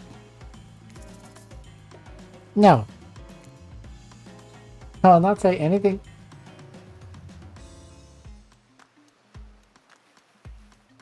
I feel like I've been bamboozled. On my word that I didn't agree with the terms of this verbal contract. Perfect. Delightful. Excellent. Yes, yes. Hey, it's totally cool if you have constructive feedback. The place leaves that as a positive review. Because we all know that nobody reads negative reviews of games or resorts like this. Anyway, I think Dwight and Claudette are gone into a trance, and with the grumbling I hear from your belly, that can only mean one thing. Breakfast. I like Creepy Ocean. Can I date Creepy Ocean? Perfect timing. Everyone rolls into the dining area to lard up those sexy little bellies with pancakes, bacon, and... So much for maintaining these beach pods. We're all half naked in a tropical paradise. Can we get some strawberries here? The yogurt? Magic powers only get you so far. Even killers watch their sodium intake. You take your plate and sit down, thinking about yesterday and the whirlwind of feelings you experienced. Danger, dread, disorientation. It's like going through puberty again. Except all in one day on a beautiful and mysterious island. Looks like you're not the only one doing some introspection, though. Trapper stands up to talk about how his day went, in case anyone was wondering. Personally, I wasn't. I'll be honest, I didn't expect you to survive yesterday. So congrats, I guess.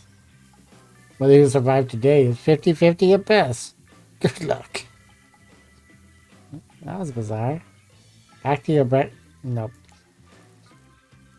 Now Hunter steps up to talk about her feelings. This island is treacherous. I don't know what the newcomer thinks they are doing here, but it certainly isn't helping any of us. Whoa, Huntress pretends to be all independent, but she's secretly kind of miffed you and her aren't getting along? Oh well, that must surely be it. No one else would really stand up during breakfast to... And just like that, here comes Spirit. Did everyone sleep well? I did. Or should I say did not? I haven't slept in 20 years on account of the whole burning quest for familial revenge thing. And last night was no different. So in case it was exactly how it should be. Got a lot of reading done though. If you don't mind, I want to go back to quietly resenting being trapped here with you all. While looking cute doing so. That's fair. Guessing Wraith has had enough time to work up the courage to speak in front of a group. Ah, perfect. There he is. Take us home, right?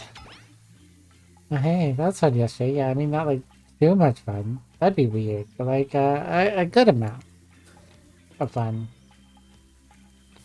Now they're all looking at you expectantly. Wait, are you supposed to stand up and explain how yesterday made you feel? I think I need to process everything by myself. I'll see you all soon. Damn, no power play. Keep him wanting more. You're getting good at this game, or sexy, true-to-life experience.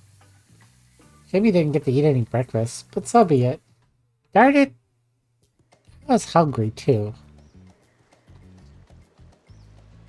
After breakfast, you head to the hot tub by yourself to clear your head. Yesterday was, in short, a lot. Before you get there, though, something catches your attention. You hear that? Who are you addressing? Me? Yeah, I guess. That's okay, right? You know, I might be pursuing a relationship with one of these 4 fine killers, but it feels like the person I'm getting to know the most is you, narrator. It's only okay, in so much as it serves to illustrate that you've lost your mind, seeing how that I'm not real at all. Yeah, I heard it this time. I think it's coming from behind the pool shed. No, stick it in there. A little more. A little more. Ah, yeah, that's it. Yeah. How's that feel? Intense.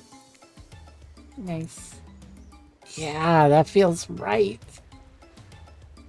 This is uncomfortable. I want you to take it and put it right. Ah, yeah, you know what I'm talking about. Just like that. Exactly like that.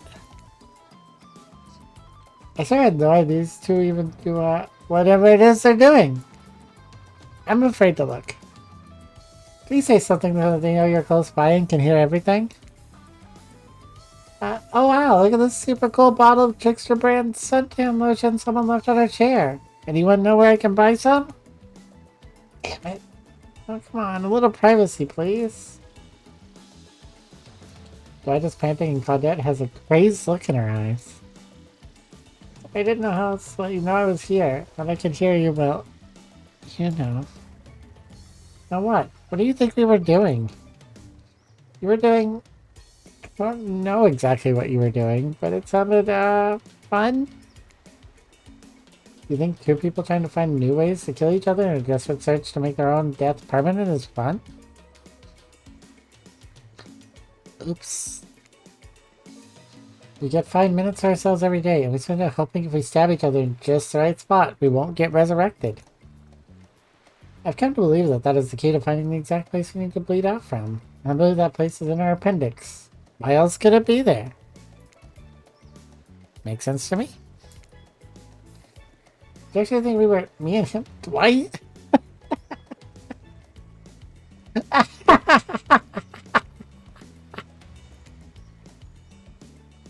don't have to laugh that hard. Get it?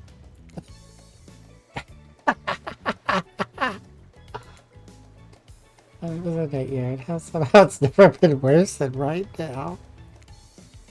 Let's kill everyone. I noted all our entry wounds, so our 5 minutes is up anyway. Good luck, Digit. You're going to need it.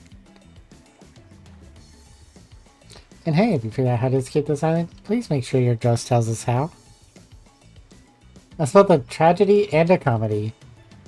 A cragmedy.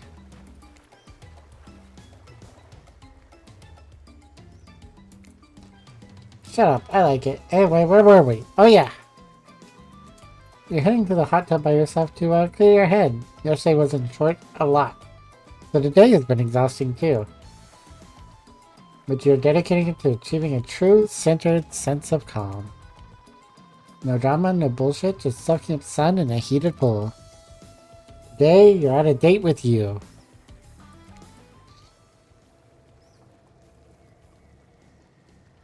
Ooh, I like that. I want to be on a date with me. Who would make the first move? And aside from that disturbing thought, all is going to plan until a shadow blocks your precious sun.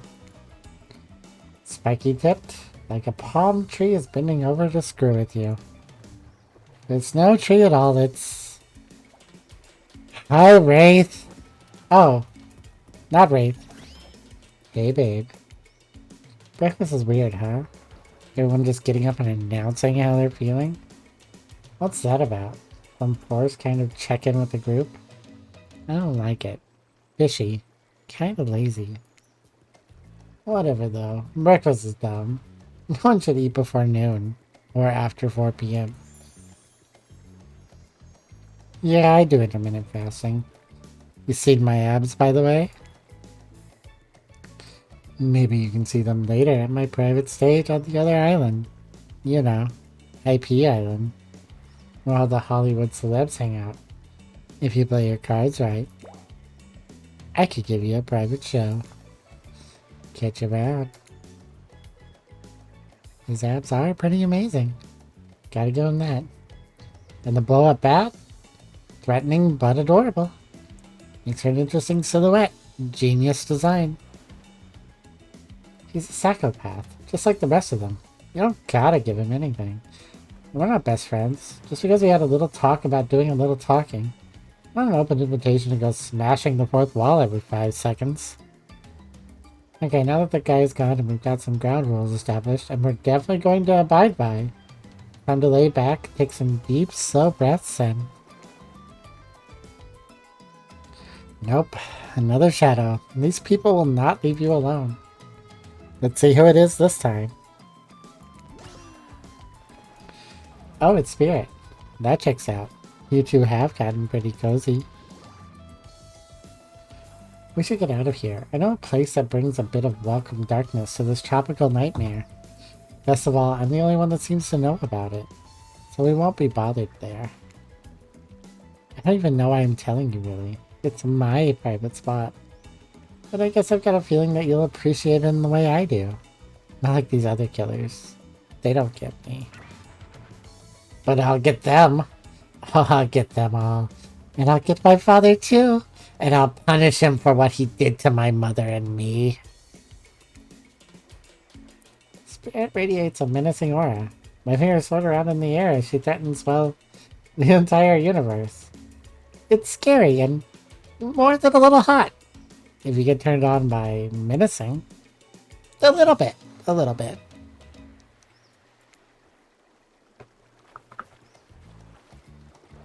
Look, all this time on Murder's Island has got us both a little confused about things. I'm choosing to lean into it. I suggest you do the same.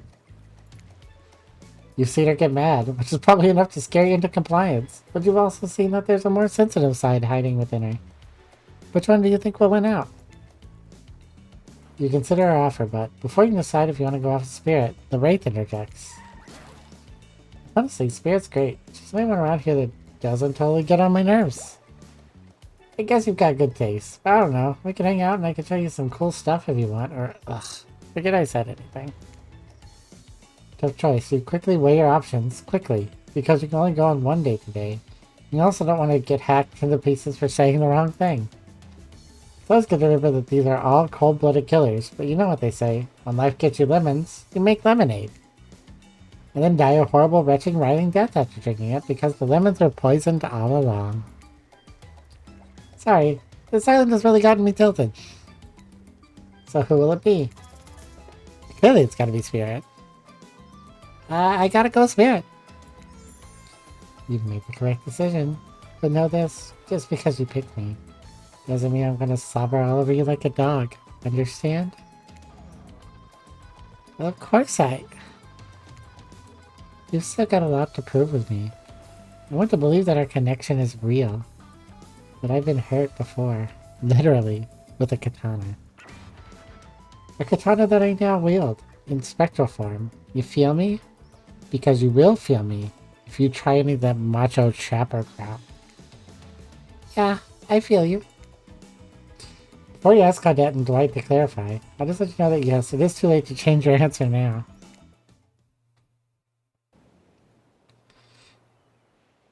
You and Spirit arrive at the coast, overlooking the Black Lighthouse. It's old and decrepit, but still impressive. There's still something magnetic about it. You can see why Spirit would be drawn to such a place. You look Spirit up and down, and notice that she's wearing all black. just like the lighthouse. I'm noticing a bit of a theme. Is black your favorite color? Black isn't really a color at all. It's just the absence of color. It's a void. Like me. Spirit smiles. Nature abhors a vacuum. Not sure if that's a good thing or a bad thing. The lapping waves on the shore of the coast set a romantic tone. The fog that surrounds Spirit everywhere she goes blends perfectly with the mist rolling up over the rocky shoreline. She's at one with this place, and so are you. The peace doesn't last too long, however, as the lighthouse lets out an eerie howl, like a monster dying. A spiraling black light stretches out across the sky. Spirit has to yell at you just to be heard. Oh yeah, it does that! The light and sound recede, and the two of you sit in silence. Spirit lays a towel down and then just pats on it gently. Clearly she wants your company, but you oblige. When you do, she takes out some sunscreen and hands it to you. I'm not actually sure what to do. This is an invitation to get in a little hands-on action? What else could it be?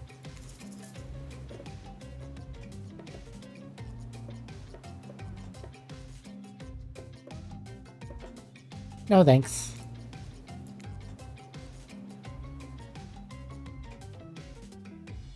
I might have lost my faith in humanity a long time ago, and vowed never to care what another person thinks of me. But nobody wants to get wrinkles, even me.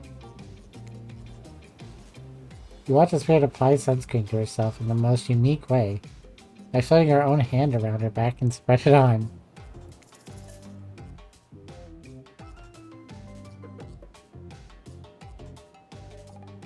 Comment on her floating hand ability.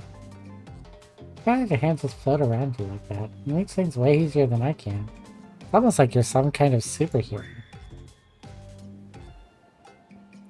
I had to get a kick out of it, but floating severed limbs isn't exactly the type of superpower you think to wish for as a kid.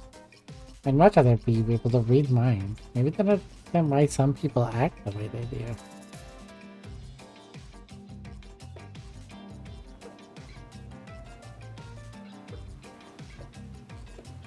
I'll apologize. I'm truly sorry. I clearly hadn't thought through what your experience is like. Sometimes humor is how you deal with uncomfortable situations, but clearly you can read the room. I was thinking about what you must have gone through to end up like that. It must have been horrible. It was worse than death. At least death ends eventually. But I wouldn't want to forget it. It literally made me who I am right now. Truth is, I could pull all of these bits of glass that are stuck in my flesh out right now if I wanted to. But I don't want to. Each shard is a reminder of what my father did to me, and what the world did to him. That's why I refuse to play the universe's game. I hate the idea that I'll be forced to succumb to the pressure the way he did in the end. The way the fear and anger fill him up and come bursting out. The way his misery flooded our home and drowned us all. It's hard not to think about revenge. The dragon inside me. It's doing to me what the world did to him. I have to fight it. Even though it gives me strength, I must maintain control. You're stronger than he ever was. I'm sure of it. I appreciate that. I suppose a little help isn't a bad thing. In life, in love. This world is a lot to endure alone. Maybe I could use a little assistance reaching my delicate toes for a bit of lotion, you know. Having your body contorted into these vengeful positions really does a number on my joints. It rubs the lotion on its skin. Ready. Oh god. Okay. Perfect. Oh, too early. Perfect.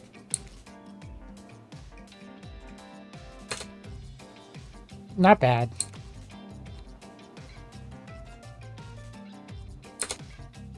Not bad.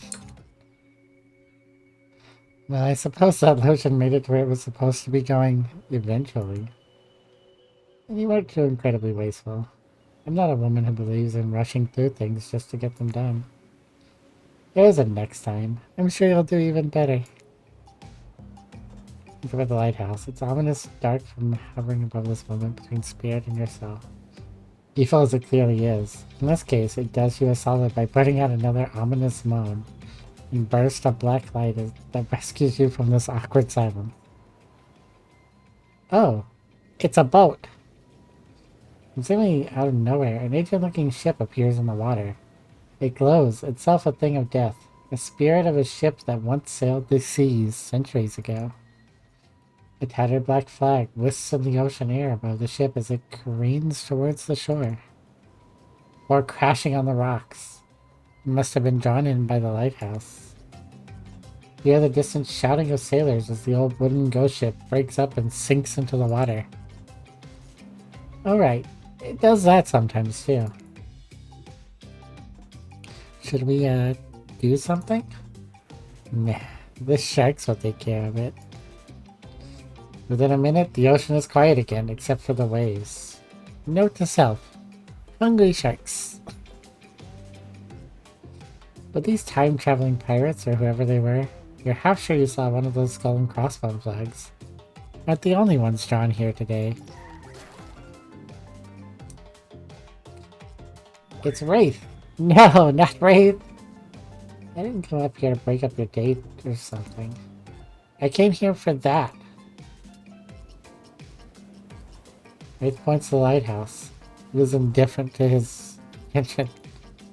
I've been seeing it in my dreams, shining its strange light on me. I can't avoid it. Through woods and walls, nothing seems to stop it reaching out to me. Duh, it's a haunted lighthouse. It does that to everyone at some point. You're no more special than me. Those dead pirates or that mermaid I saw washed up on shore that one time.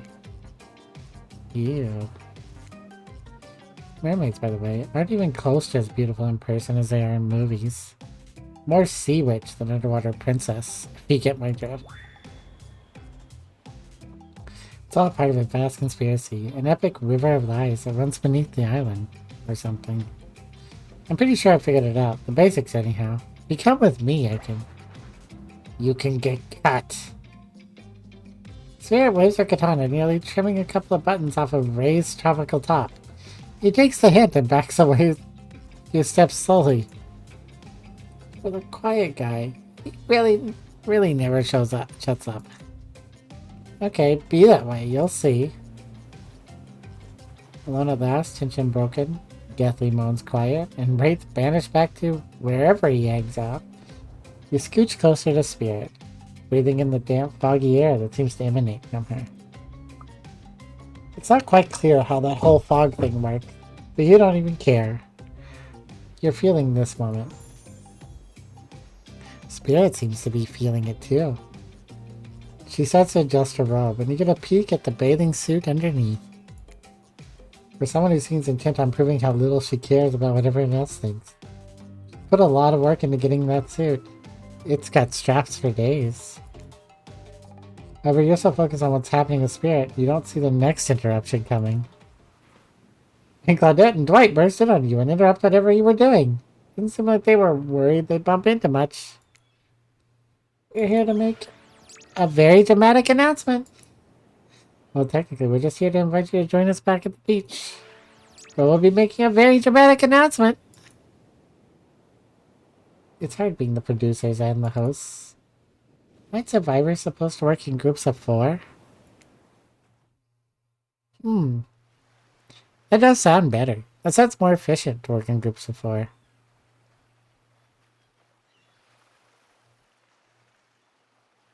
Maybe. When you arrive at the beach, you realize you were set up. Despite promising an announcement, Dwight and Claudette simply stand quietly. This isn't at all what was promised. Wait a minute. There's no announcement here. But there is. Me. You got mud in your ears, friend? I told you to get lost. Don't you see? Lost is what I am. So are you. But I know the way out. I've got a map back in my secret lair. Literally and figuratively. Yeah. I know the difference.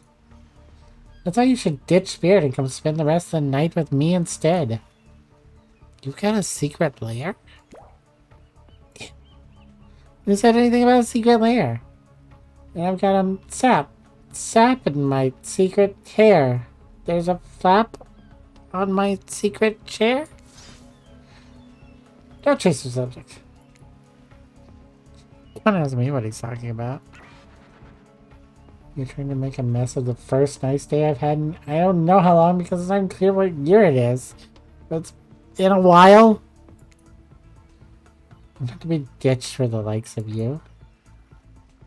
It's not me messing things up. Like I keep trying to tell you. It's this dang island. I've come to accept the difficult truth. What's happening here? Well, I'm convinced it's our fate.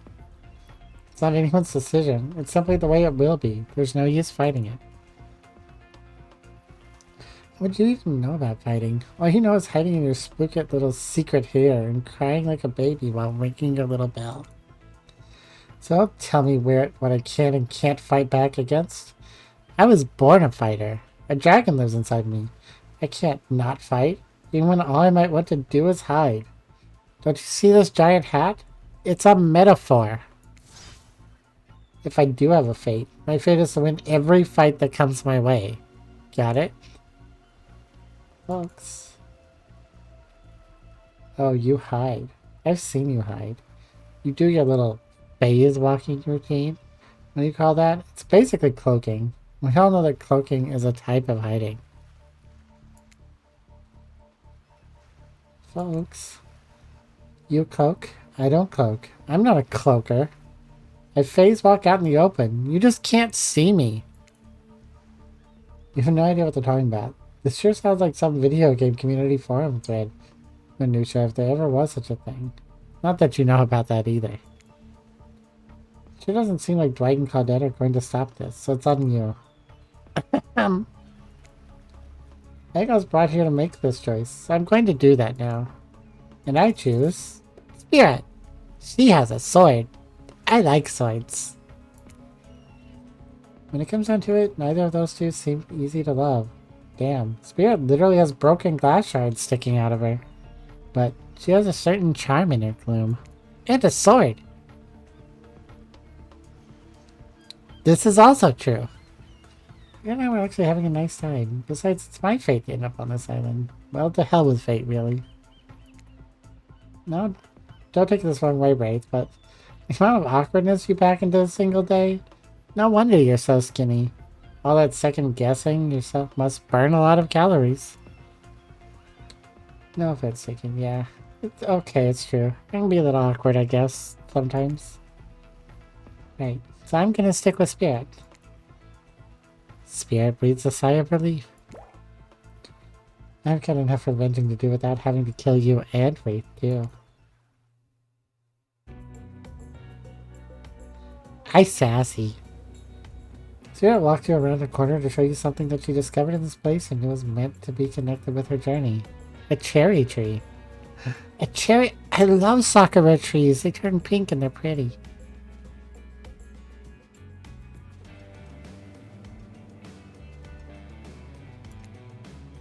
It's just a small sapling, but it's begun to sprout flowers. Doesn't make any sense, but to see a cherry tree here, in this place, it also doesn't make sense to see a ghost in a black bathing suit. So you just accept it. As Spirit sets up to the tree, a cold breeze pulls some petals off, and they start cascading through the air around the both of you. Do you know the meaning of the cherry blossom? They're beautiful, but also quite symbolic.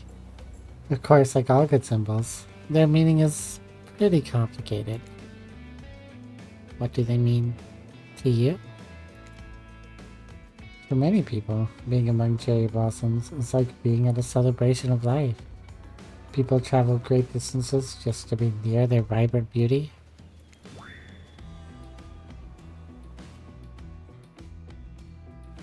However, as beautiful as they might be, they aren't magical. They're simply flowers. They quickly die and fade away. For this reason, they are also a symbol of the fleeting nature of life, of our fragile mortality. In a way, it's the specter of looming death that calls attention to this special moment.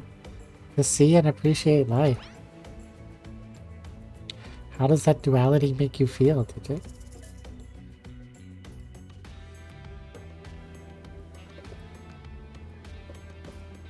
empowered. The knowledge that life and death are a cycle that has always given me peace. Accepting the fleeting nature of life, like the beauty of a flower in bloom, allows me to appreciate the moment without being too hung up on what comes next.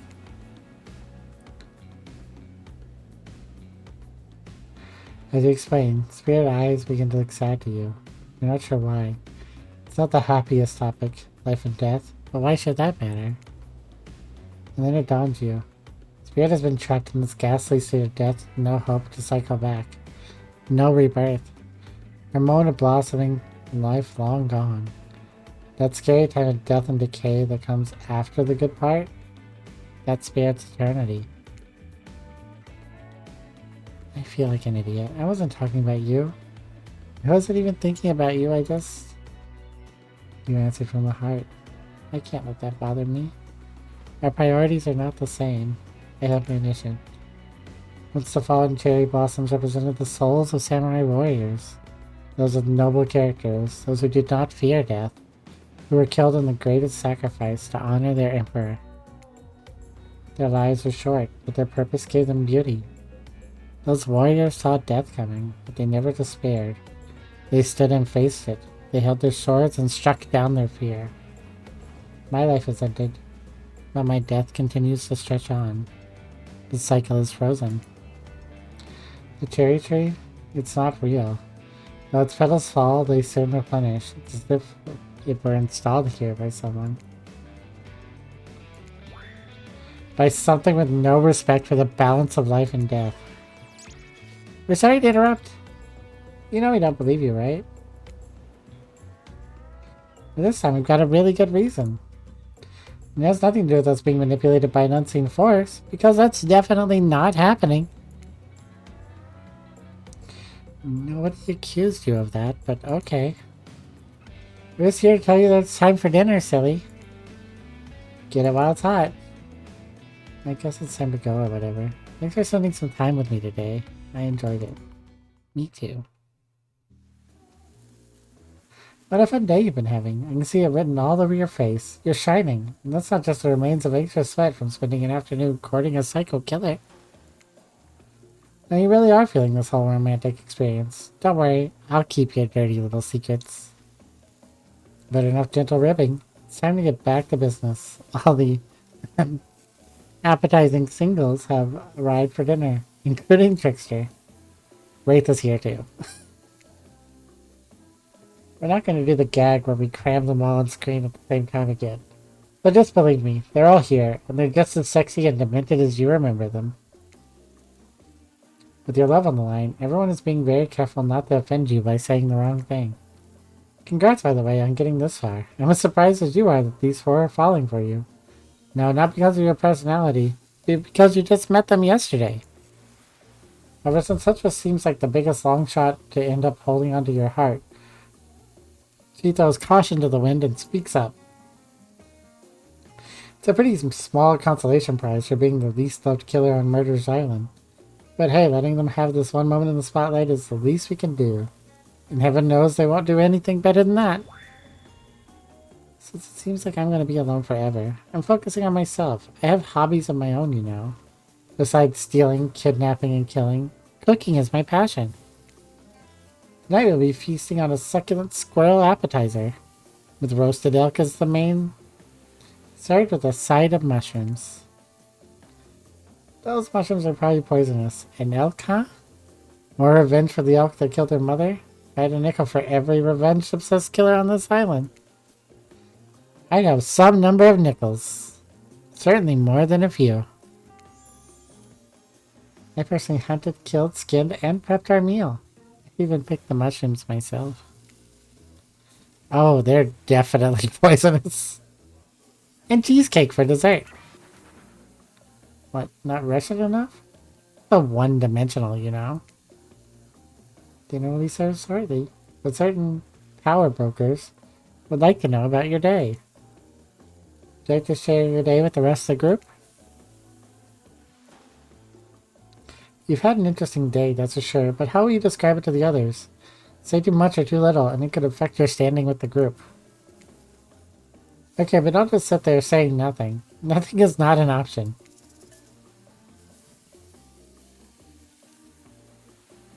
I'll be coy. It wasn't really a date, more like two people avoiding everyone else and choosing to be alone, but doing it in a relatively close proximity to each other. That's exactly right. Couldn't have not said anything of value better myself. Spirit is clearly happy with the way you portrayed your date. No surprise, she doesn't like people getting into her business. Dwight and Claudette bring out dinner. Everyone eats in silence. No one trusts anyone now. They're all very tired. Oh wait, no, sorry. That's a dreary supernatural horror thriller set in Antarctica. Not a charming parody dating sim set in an undisclosed tropical paradise. Bony appetit. Don't you mean bone? No, almost everything we serve has a lot of bones in it. Even the vegetables. Impossible to avoid on this island. Everyone eats without speaking. Tensions are rising, both of the sexual and deadly variety. When everyone finishes, Dwight and Claudette come back to clean up the table. They linger around you as they pick up your plate, take your napkin, and dust crumbs off the table. What would you like to say to the servants? Thank you. Your top-notch service is much appreciated. Even if you'd be so kind as to please follow us to the fire pit, we'd greatly appreciate it. We've been told something big is going to happen. Something that will change everything. You can go willingly or you can go unwillingly. You have no choice. Stuff cookies. Did you have a choice on how you said that, dweeb? Yes, and I immediately regret how I did. Oh no, self-care, I must kill her. I must enact my act of vengeance. Also, hi Lotus. Good. Something needs to change around here. Fire is rebirth. Fire illuminates the soul. I hope the fire isn't too smoky. Smoke hurts my eyes. I have pretty sensitive eyes. I'm also horribly afraid of it. The fire, I mean. Not my eyes. Because of childhood trauma. Involving fire. Hey, Iguodis. And finally, everyone starts moving toward the fire pit, wanting to get away from Wraith's complaining. Yeah. You take a seat on the comfortable log, feeling the fire's heat against your skin, and wait for the other killers to take their places, wondering who will want to tell a story this time. Will narrator tell a story? I bet they've got a stunningly creative mind. Hey, you think? Are they allowed to simply place thoughts in my mind like this? That doesn't seem fair. Everyone makes their way in, but something unexpected happens. Nothing. Nothing happens. Something almost always seems to be happening here, so nothing is probably not a great sign. Oh, cool. And now everyone is looking at you. So, you know, do something. Should I pick someone to tell a story? Or we could play charades. Boggle? Well, we were actually thinking, why don't you tell us a story? Wraith points his spine and skull staff thingamajig at you. You duck out of its way. Who knows what that thing can do? Probably shoot lasers. Try not to bore us. We're just very interested in you. Don't speak for me, Huntress. Now you can't tell if you're warm from the fire or it's just your nerves heating up. I know that the fire is right here, but maybe if we stop talking about it all the time, we can start to pretend it's not here and, you know, threaten to burn us all alive. He's not supposed to hear me. Get out of here, Wraith. Kiddo was about to make an important decision about telling a story or not. Fine, I'll tell a story. Sure, I'm game to tell a story. I hope it's a mystery. Okay, so what type of story do you want to tell? Romance. I'll tell a romantic story. About two lovers who take poison together and die foaming at the mouth? How about two strong hunters who meet when they both try to bludgeon the same tiny wily Wolverine? Not quite. It's about my parents. They met at a party in college. He was hosting. She'd been dragged there by some friends.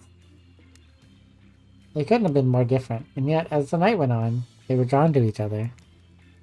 She made fun of his taste in music, and he took an interest in her major, women's studies. They were married within 2 months. But soon to know if you can trust someone, don't you think? It's so sweet. Exactly. I learned a lot about love from them. If you know, you know. Some people don't need years to get acquainted with their partner. Love could spark from a mere look across a campfire. Now you've gotten their attention. Each killer is furiously attempting to catch your eye from across the fire pit. Except for Trickster, who has wandered over to the bar and is loudly playing his own music on headphones to drown you out. Darn it, Trickster! Okay, that's not a very good story. I don't mean to insult you, but it was actually quite bad. Sorry, but this narrator keeps it real. We can't just end there. What else would you like to hear a story from tonight? We look from killer to killer, trying to decide who might be the most entertaining. I'm still gonna go with Spirit. I suppose I could tell a story. I don't really want to. But anything I say is surely better than whatever you get out of anyone else in this group. Like all good stories, I sold this one from someone in the past who's dead now and can't do anything about it. It's called The Bride. Or technically I suppose, The Fiancé. One winter, a young couple decided that the next spring they would be married. The two were madly in love and could not wait for the snow to melt, so they could join in matrimony and unite their souls for eternity. Per the latest bridal trends, they decided to have their wedding ceremony at the edge of the woods by a beautiful, shabby chic farmhouse.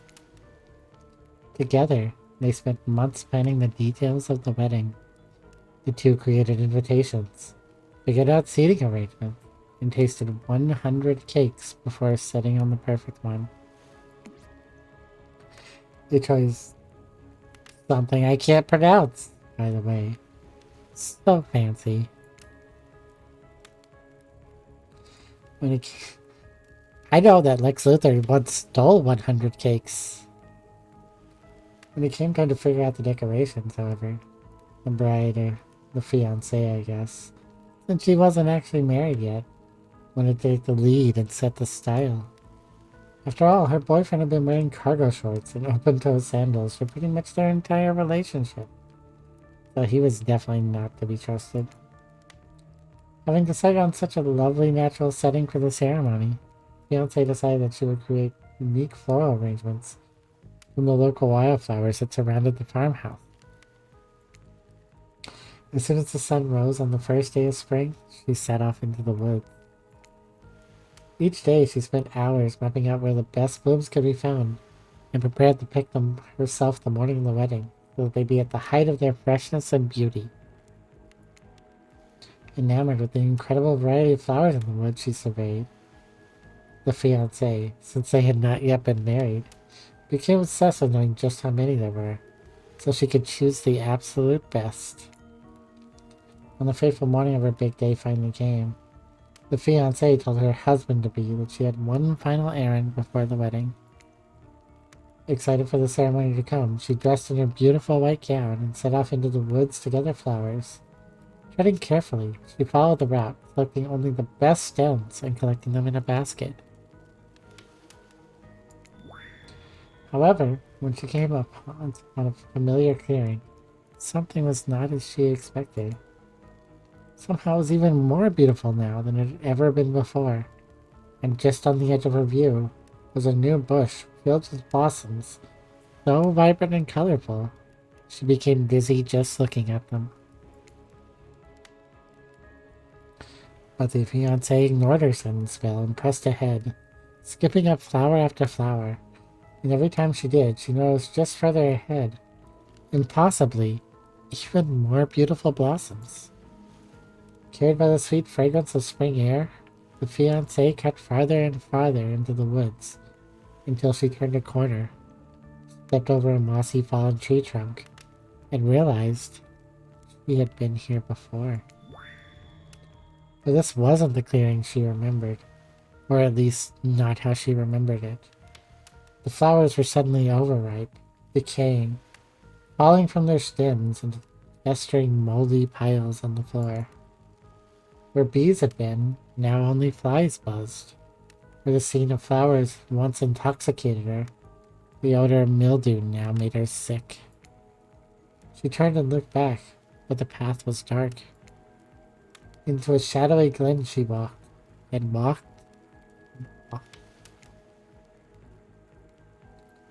That day, as guests gathered at the farmhouse, the fiancé was nowhere to be seen. Her friends, families, and love began to look for her, but to no avail. They searched the pasture, the tree line, and into the forest, but there were no beautiful wildflowers or young lovers to be seen. Just old dead trees, trampled vines, and moss-covered rock. The fiancé stayed a fiancé for eternity, always wandering, looking for fresher blooms to clip, but never finding them. Many times, distracted by a never-ending search for perfection, unable to see that you were loved for who you are. Out there all alone. I thought it was beautiful, yet sad. Just like someone we know. How is story time? A lot of people like to take pot shots at sequels, but I think every good story deserves a follow-up. And I think it's the end. The sequel is almost never as rewarding as the original. I'm much more of a fan of the episodic style of storytelling. Knowing it's a series, that's fine times. I hope you're having fun. Takes a lot of pressure off of any individual installment and builds a greater sense of community between audiences and creator. Tell me, Digit, if you could delete any sequel from existence, what would it be? Don't answer that. We don't actually care. We're just here to make sure that they seamlessly move on to the next segment of this evening. God forbid my small talk get in the way of a romantic twilight moment. Right, I'm gonna need you to shut your yap trap. You know that we need to get back to that thing we do whenever we're not on the screen. Okay. You have fun tonight and try not to, wink wink, end up dead.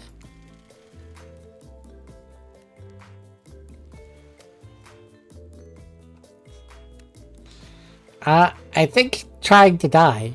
That's what they were doing last time. Having a blast on the PD on the server now. Why did you say the words wink wink out loud? And what kind of double entendre are you getting at up with the end up dead thing? Guy is physically incapable of winking. Not since the accident. And you do know that all of these people are despicable criminals with double-digit kill counts, right? Oh, except for Spirit. She doesn't really belong here. She's strictly a victim, not a perpetrator. No wonder she's pissed. Did I hear someone trash talking Spirit? Deal me in. You say we take this talk to the hot tub so I can soak this bod while I roast the ghost with some killer hot takes. Jeez, enough talk about burns that are lit or getting blazed. Most of these activities have to be set next to a literal fire. Must I be surrounded by figurative flames as well?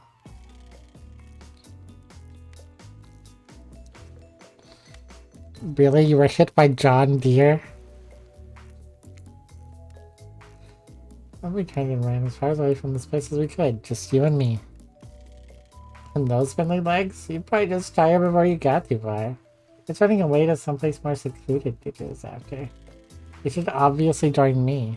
Have you seen these legs? Pure power. My walk speed really reflects my giant stature. But that's because I choose to move slowly for stealthy reasons. It's my own choice, and it's completely logical. Why is everyone so obsessed with comparing themselves to each other and creating drama? I'm so all over that. Don't you get it? Society wants to trick you into fighting with each other so that corporations can swoop in and sell you fake solutions to all your fabricated problems. I'll be sitting in the shade and drinking something locally sourced while thumbing through a public domain novella printed on recycled paper because I refuse to play their games anymore. It's like she's actively trying to be as unappealing as possible. Does that really turn anyone else on, or just me? Despite Trapper's insatiable appetite, seems his attention, along with the attention of everyone else, is still on you. For the moment. You can, I don't know, just pick one of us, maybe we could all move on with our lives, or, you know, some special projects we might have going. Well, in for a penny, in for a pound.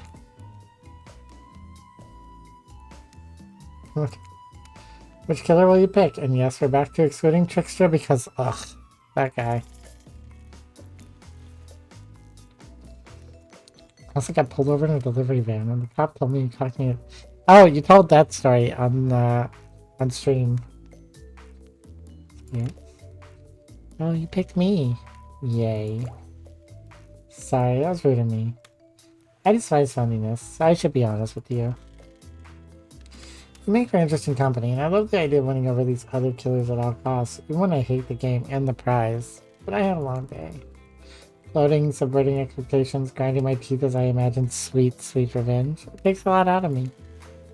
So don't stop bringing your A-game, alright? It might seem like I hate everything, and getting to really know who I am is an impossible task not worth trying, but too bad. You won't know unless you search deep inside yourself and bring everything you've got. Or to say the exact right thing at the right time and melt my cold heart in an instant. I don't know the rules here any better than you do. See you at the bar, I guess. Well, now the pressure's on. God! Go over the bar to find Dwight and Claudette both holding cocktail shakers, surrounded by a bevy of bottles for assorted boozes. Who's ready? You get wasted. Oh, I don't drink, so not me. Oh, I don't drink either.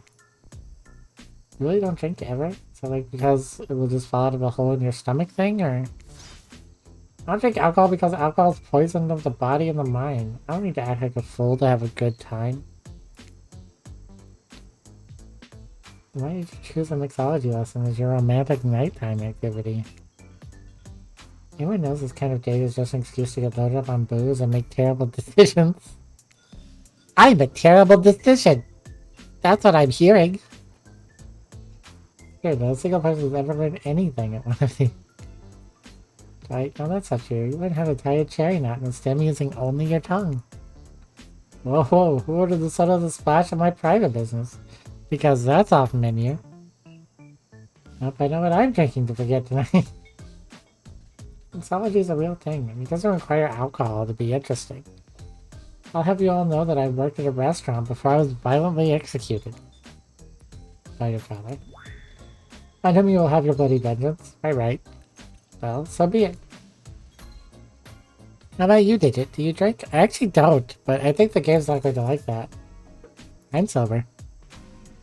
I got the impression that tonight will be a night I want to remember perfectly. I'm going to pass up on the alcoholic drinks. You're here. Alcohol's a false escape. Besides, it's not like sober people can't have fun. You watch as Spirit picks up a plump cherry and roughly stabs a little plastic sword through it. I want a little plastic sword! Cherry just splatters everywhere, and its little fruity guts flop out onto Spirit's lap. Oopsie. One of the upsides of wearing black. It hardly shows stains. No take backsies. Solo birds, what drink shall we make? A dark and stormy, clearly. I want a dark and stormy drink for my dark and stormy date.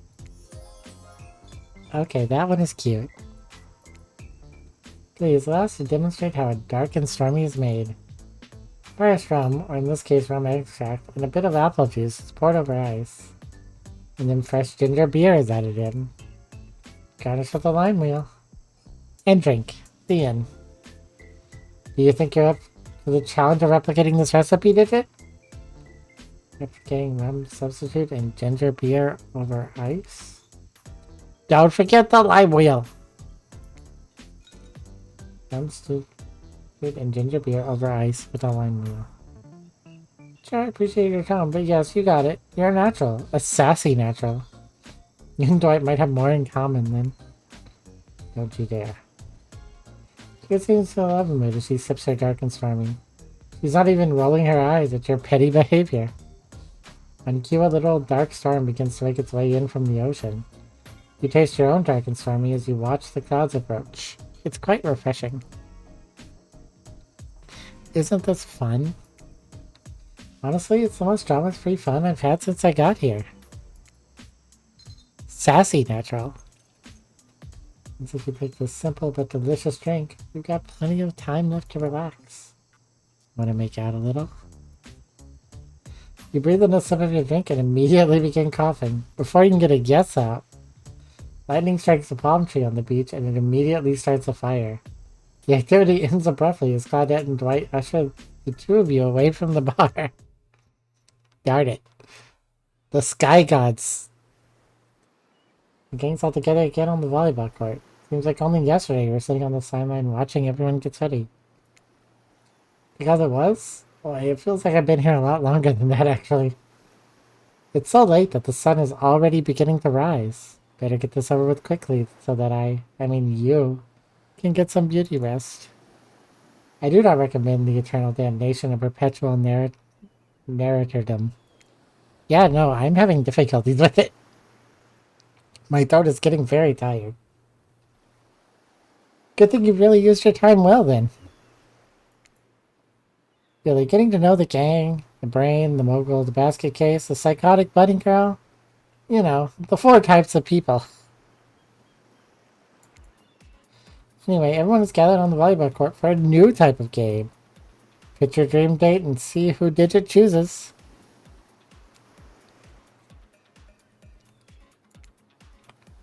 Who's ready for round robin? How round are we talking? No, not to eat, Huntress. Each killer gets 2 minutes to tell you all about their dream date they have planned for you tomorrow. In no particular order, which is a weird thing to mention, right? Almost like the order does matter. Huntress, why don't you go first? I'm afraid what would happen if you had to contain your energy any longer. Stop talking. Great, Huntress, why don't you take it from here? Tomorrow morning, I'm planning on a nice atmospheric breakfast on the yacht. Don't worry, Trapper won't even know it's gone. What was that? Nothing. Go away. Then, boy oh boy, I've got such an adventure planned. It involves hunting for treasure. What kind of treasure are we looking for? Guess you'll have to pick me to find out. Let me tell you, it's primo stuff. Now if you don't mind, I've got to start preparing because it's clear already that you're going to pick me. Confident, mysterious, I like it. Trapper, without further ado, would you like to make us all uncomfortable by pushing the boundaries of what is acceptable in not only a polite society, but in the narrative of this in-world event, and also the larger meta-narrative of a Dead by Daylight dating experience? Sometimes you just gotta say it. Why, yes, thank you, I'd love to. But did you think you're picking me? Well, this is your final warning. Pick me and be punished. And rewarded. Well, I will suck, probably. I'm not an easy guy to get along with. I know that. I can tell you this much. I'm hiding a secret on this island that will make fans shit themselves with excitement. If you like Trapper, you're gonna love it. And if you're a maggot, also everyone, even confident, sexy ladies in rabbit masks, better stay the hell away from my yacht. Thank you for the hydrate.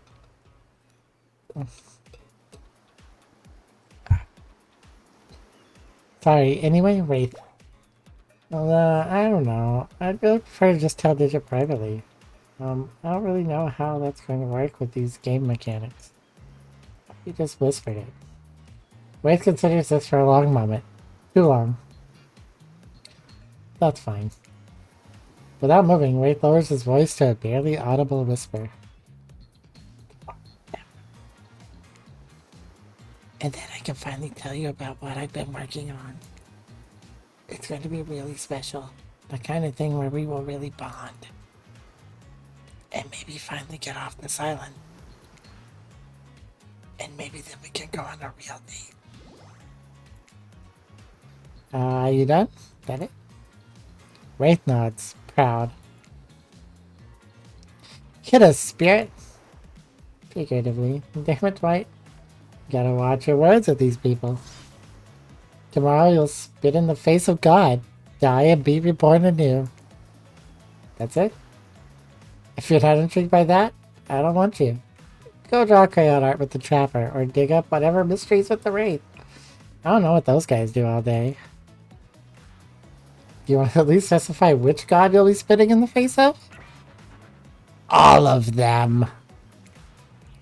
Okay then, so hydrate tonight if you intend to hang out with Spirit. Oh goodness. Oh. And I think my neck broke there.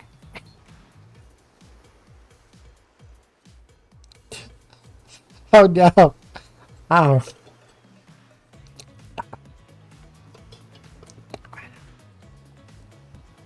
Thank you for the double hydrates. And time's up, everyone. Gosh, you'll need to dream about these options so you're ready to choose in the morning.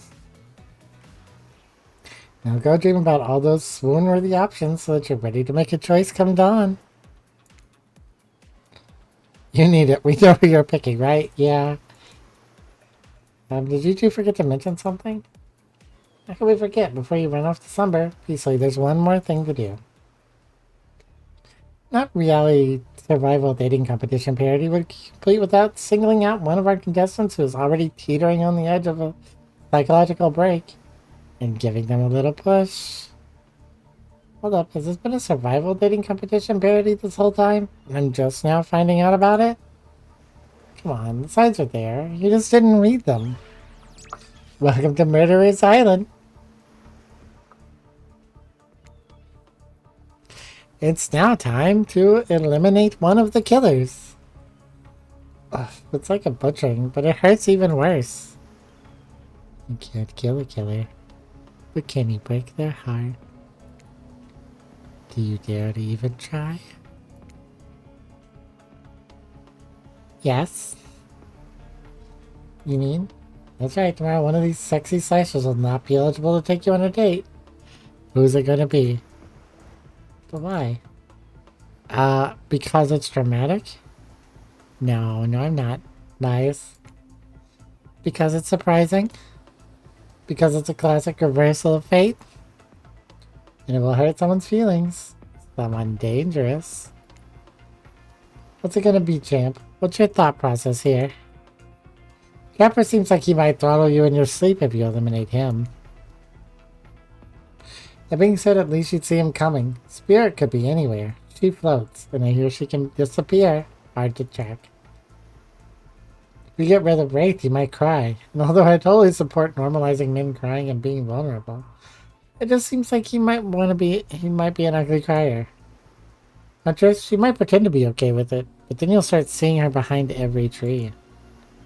What I'm trying to say is, I don't envy you, boss. So which sociopath are you eliminating? I feel like I've picked on Wraith enough. I'm gonna pick Huntress.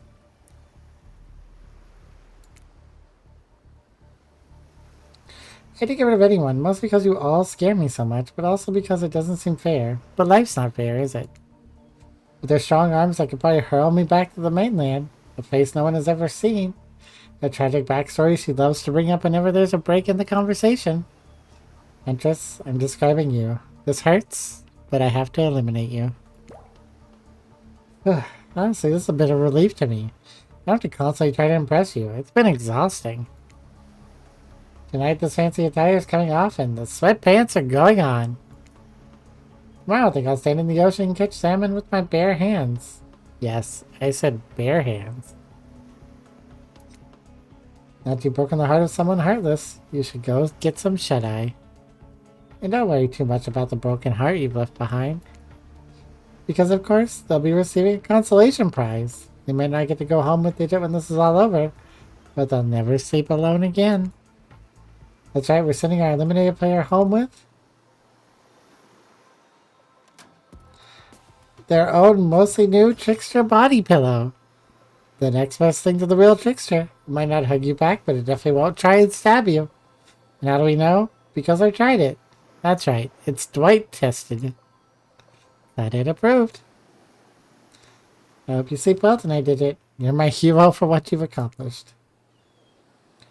How can you sleep tonight knowing what you've done? No, not because of the guilt. I mean knowing that there's a homicidal maniac who hates you so close by. How can you sleep tonight knowing what you'll do tomorrow? I don't know how you'll do it, but you better go before Dwight and Claudette come back and put you to sleep themselves.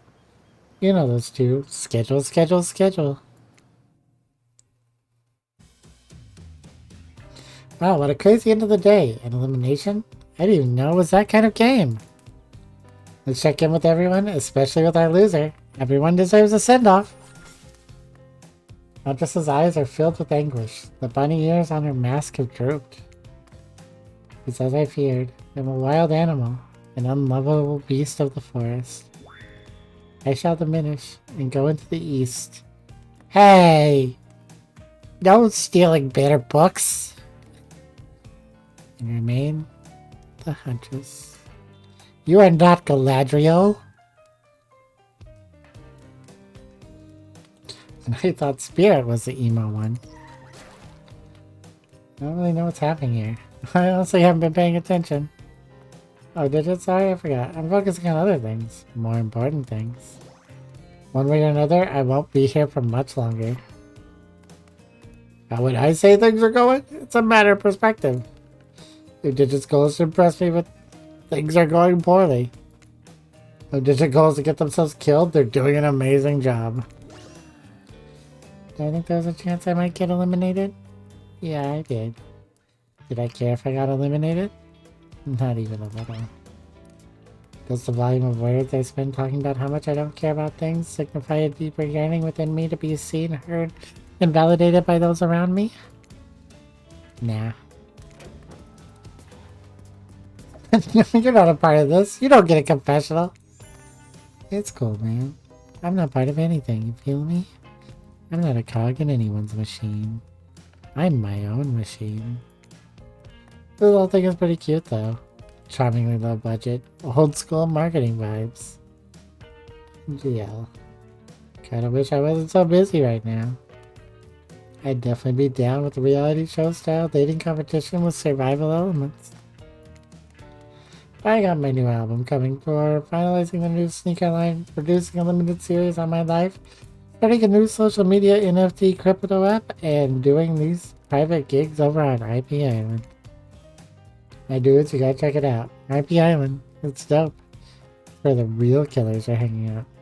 Fully licensed, no legal drama. Lawyers, take a hike.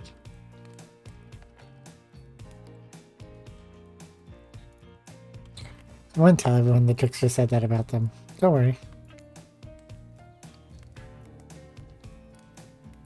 I'm talking about all your favorite established characters from all over pop culture that can't be seen on this island. No, you probably can't even mention them. Like ghosts. Don't you say it. Look, we get it. You're very popular and in demand. But we have a game to get back to, and I don't want to get fired. I don't want to get sued. Ghostface. Come on. Whatever. I don't even care. I'm the trickster. See you around, Digit. You do, narrator. I have a name, you know. You do? Yes, seriously, they do not pay me enough to deal with you people.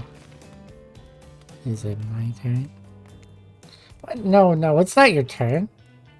You're sentient water. Why are you even sitting in that chair? What's a chair? It's the thing you're getting all wet. Now it's gonna smell like mildew. Rude. Fine, let's just get this over with. It's your turn, Ocean. Do your check-in. Check-in? I'm just looking for the bathroom. Bathroom? Are you serious? It's down the hall to the left. It's okay. Never mind. Never mind? What does that even mean? Oh, not you two. This is meant to be a confessional time for literally every character in this game. Okay, we don't have to confess anything. We've just been working our asses off 2 days straight and wanted to sit down somewhere. This chair is wet. Yeah, I think the ocean just peed on it. How's that You know what? I don't care. You two are looking pretty pleased with yourselves. I've got something to confess. Oh great, what's it gonna be? You ate glue in the 2nd grade? You cheated on an algebra test once? Watching Huntress get eliminated was the first time in this unending spiral staircase of pain that is my life that I've felt even a modicum of joy.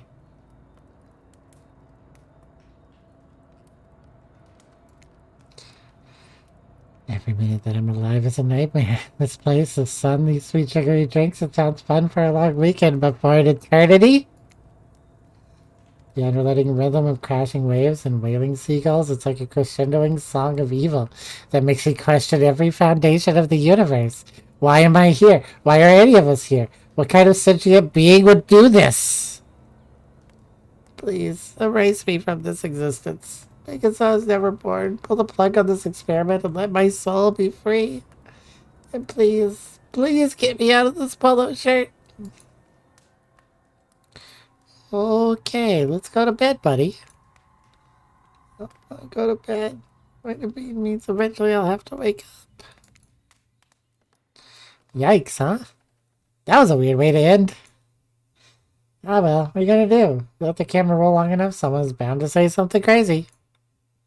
Anyway, seems like everyone's had their shot to annoy me tonight, so I hit the pay and get some rest. Tomorrow's gonna be a doozy. If I make it to tomorrow. I made it to tomorrow. Yay!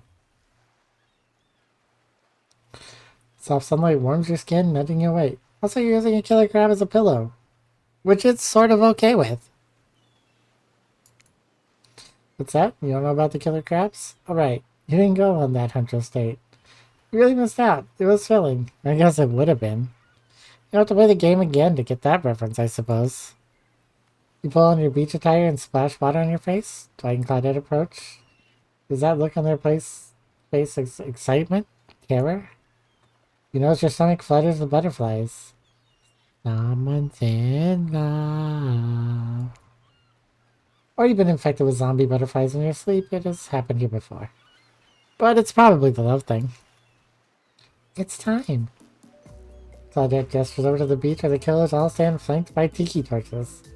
It's a scene very reminiscent of a TV show you used to hate watch with your ex. Silly, the message is clear. You are going to declare your affection for a killer in front of several other killers. Hey, isn't Trickster supposed to be here? We paid him good money to make some half-assed cameos in the show. I'm gonna chew his agent out. But before they walk over for your big moment, don't think we haven't noticed how kind you've been to us, Digit. It can't be easy being thrown on the mysterious island for seemingly no reason, surrounded by terrifying killers trying to manage the most primal impulses. Murder and making out. And you've kept a cool head and treated us, your friendly hosts, with dignity and respect. But don't tell anyone we told you this, but just a little hint for you going forward. Don't try to go all the way with a killer who isn't into you. Relationships are two-way streets, and if you don't have a green light in the other direction, you might end up in the friend zone. The friend zone? That doesn't sound so bad. Where do you think you are, exactly? Life doesn't do friends. There are killers, and there are survivors, and I'm afraid we can't say more. Okay, so who's into me?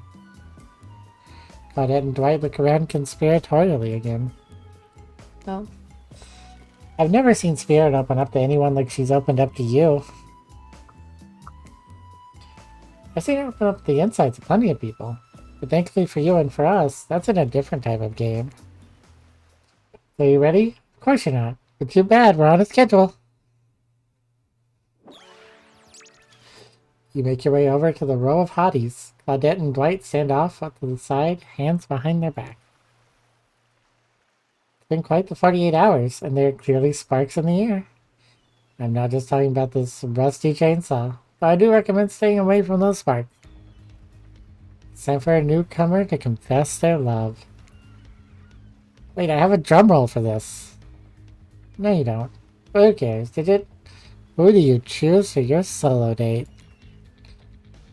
Can we at least do the flower thing? Wait, I thought we agreed to keep that between us. No, not that flower thing. The thing where the suitor gets flowers as a symbol of the contestant's love and affection. Oh, right, I suppose. But no roses. They're such a cliche at this point. That's good, because I tried to pick a rose, but I got an ouchie, so I settled for these. Beautiful. You're doing good, Dwight. This is a lovely bouquet. Oh, Dwight, save some of these for Claudette. You're a thing, right? You're getting that vibe too? Just me? Sorry. You've got other things to think about right now. You get who you select to receive these flowers and spend the day with you today? Well, you have to choose the one that everyone's recommending. You approach Spirit, peering below the brim of her impressively large hat and into her haunting eyes. I hydrated a lot. Malarthy made me. Spirit, since I met you, I've been enchanted by your presence. You've challenged me to be a better person and resisted the urge to show me the sharp end of your katana. For that, I thank you. What's that Pokemon? That's something that looks like it should be a plant, and isn't. I'm ready to take our relationship to the next level. And we shall, up to the eye of the dark storm that is our reality. To the lantern room of the Black Lighthouse. It's time to see what you're made of, Gidget. I thought it might be nice to start the day out on Trapper's Yacht before we head up to the Black Lighthouse. Even if I kind of hate this basic tropical vacation, stuff like yachts and snorkeling or whatever, it's good for you to see me in the sun a little bit at least.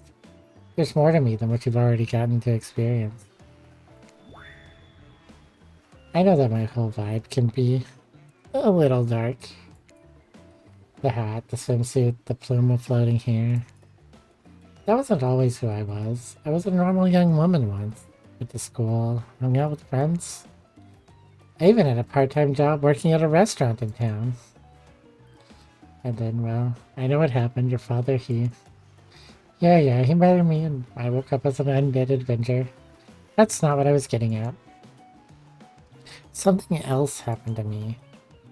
I realized I needed to be seen. I don't even know by whom, a lot of time when you think about ghosts, they're these kind of see-through flickering speckers. You imagine reaching out and having your hand go right through them. Ooh, that sort of thing. Maybe there's some warpy effect on the world around you, I don't know. Depends on which movie you're watching. But when I died, well, I dare you to try and reach your hand through me. Oh really, that's not an invitation, it's rhetorical. Why did I end up this way? Who brought me here to this island? Who knows? I sure don't. I've got my ideas. I'm not exactly out there digging around in caves or dusting off antiques trying to find clues and analyze their meanings. I do want to take this experience seriously though. I want to give the process a chance. It may be a dumb process and one that I have extremely little respect for as a person. But you just woke up on this beach with no memory of who you are or where you came from. Rather than freak out and simply try and swim away, you're giving this a chance. Actually, well, that swimming away was an option. It's not. Or the fact that you've never even tried. I think that means you've got courage. Or an open mind. I don't know. Maybe you stuck around because you like someone you met here? Maybe. While the two of you were getting all deep and philosophically flirty, the yacht pulls up to the shore next to the Black Lighthouse. Last stop, everybody off. There were other stops? Oh no, not of this trip. Of your life. I'm just messing with you. This is the only stop. Nobody here is really looking out for our fun. So we have to make it ourselves. But no, there are no other stops. Seriously, go. Race you to the poop deck, Dwight. The ship doesn't even have a poop deck. Oh, it will. As you disembark, you see Dwight and Claudette run giggling across the ship. Too bad you can't date those two. They seem like they know how to have a good time. You arrive at the beach near the majestic Black Lighthouse. Its imposing form towers above you. A flock of birds Circles lazily. No sense of fear or urgency, as if circling a corpse that hasn't moved in ages. I'm excited about today. See? Spirit places her wrist delicately in your hand and presses your finger down against your skin. It's cool to the touch, but you feel that. Is that the faintest of pulses? My blood is absolutely pumping. So what happens now? Now I show you something that no one has ever seen up close before. Well, no one that has lived to tell about it. We're going there. Sphere points to the top of the lighthouse amongst the circling bird. What's actually up there? Have you seen it? Hey y'all, how's everyone doing today? Hi Wraith. You sure seem chipper today. Something strange is definitely going on with this guy. Well, something else strange. Something different than what's usually going on. Wraith takes a deep breath, sucking in the ocean air like it's the greatest air that has ever been sucked. Digit, thank you. Thank you for choosing anyone else to go on a date with you today. Alone again forever. This is how I was meant to be. I feel alive. You done? Kinda, you know, on that date you just mentioned? I'm glad you're feeling better, Wraith. Like she said, we're in the middle of something. You mind? Oh, right. What you doing? Heading up into the island lighthouse? I love it up there. You can actually see the whole island from up there. In fact, yeah, she said no one has been up there and lived to tell about it. So this sounds exactly like telling about it. Technically, I don't think Wraith counts as being alive. I mean, I don't maintain the canon, but Spirit waves their arms at Wraith from head to toe. Go away, Wraith. And if he's not dead now, he's gotta be when I punish him for interrupting our date. Hey now, we can't solve our problems without our hair floating up into any menacing shapes. I'll just be over here, running away, enjoying the view. You know, I think Wraith was kidding about that whole being up there. Honestly, the view isn't even of the island. What you can see is mostly ocean. On account of, you know, it being a lighthouse. However, that does bring up an interesting point. Regardless, your... how do I say it? What's your mortal status? Because despite what our linky friend seems to think, the lighthouse is not to be trifled with. It's a beacon of death and suffering that brings doom to it from all corners of this world, if not further. Well, duh, you saw freaking pirate ships seemingly travel through space and time only crumble at the rocks beneath the spooky tower. But you decide not to point it out because that would be too romantic, now would it? I think I'm alive. I'm here with you, walking this beach, feeling the water on my feet, feeling the sun on my skin. Here with me, the spirit. Does that really make you alive? I guess I don't know. You come with me up to the Black Lighthouse. You may never return. Is that a risk you're willing to take? Because we have something. I won't deny it. I feel it. I'd hate for you to simply turn to ash. If we were to commit right here and right now, figuring this out as friends, we could put that risk off for another time. Just be friends? Ouch!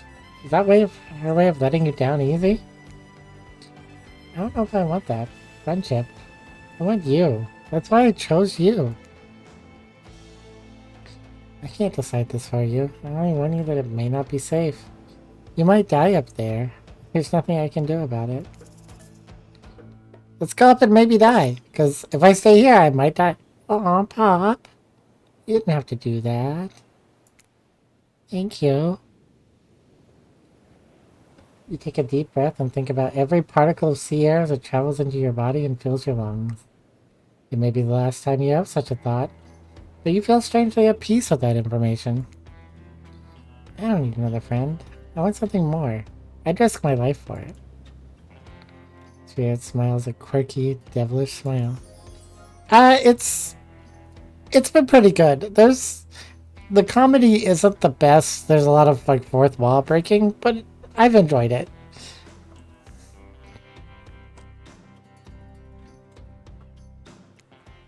And I think I'm about to end it.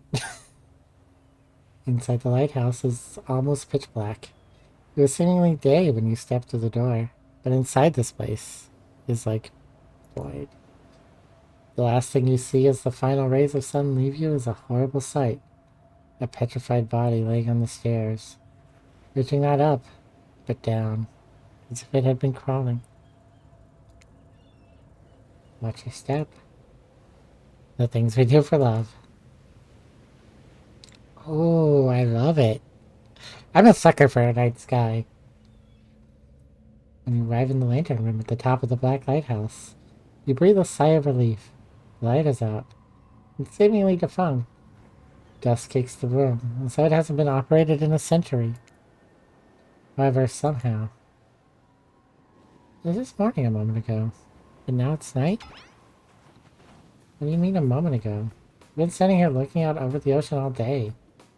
I really enjoyed the peaceful time with you, taking in the view, standing in complete silence for hours. This is kind of my perfect date. Really? I don't remember that.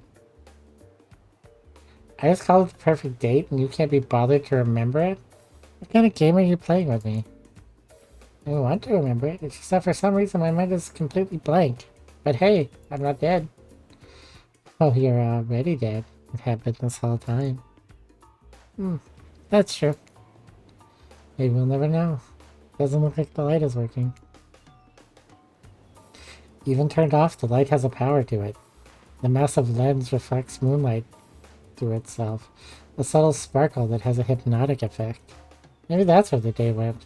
Staring into the side as the sun fell and the moon rose. Thanks for spending the day with me. I had a really good time. That's it? Don't get me wrong, this is really cool and all, I guess, I don't know what I expected. It's as if you thought you were walking into your death, like nothing happened. It might feel a bit anticlimactic. Sorry, anyhow, it's time to go. Here, let me just flip on the light for the staircase, so it's easier to get down. The stairs still look pretty dark, maybe it was interrupted by a strange hum, and then it becomes frighteningly clear to you. That switch wasn't for the stairs, it was for the main lantern. A lantern that is now beginning to power up. The faintest smell of burning begins to reach up to your nose. Oopsie. Looks like maybe that switch wasn't for the staircase lights after all. Now I see who's really alive and who's really dead, I suppose. It's bound to happen sooner or later. You slam your eyes closed, hoping that somehow not looking at the light itself will protect you. Not sure there's any logic in that, but if it is magic, it kind of defies logic. I want to see it, but well, I'm a little scared.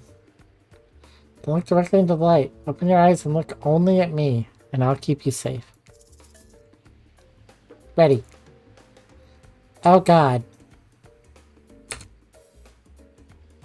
Perfect. I am not good at this. Perfect.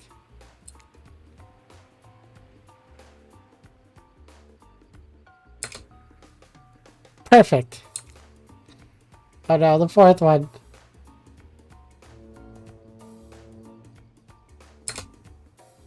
Perfect. Oh no. Why? Why are there so many?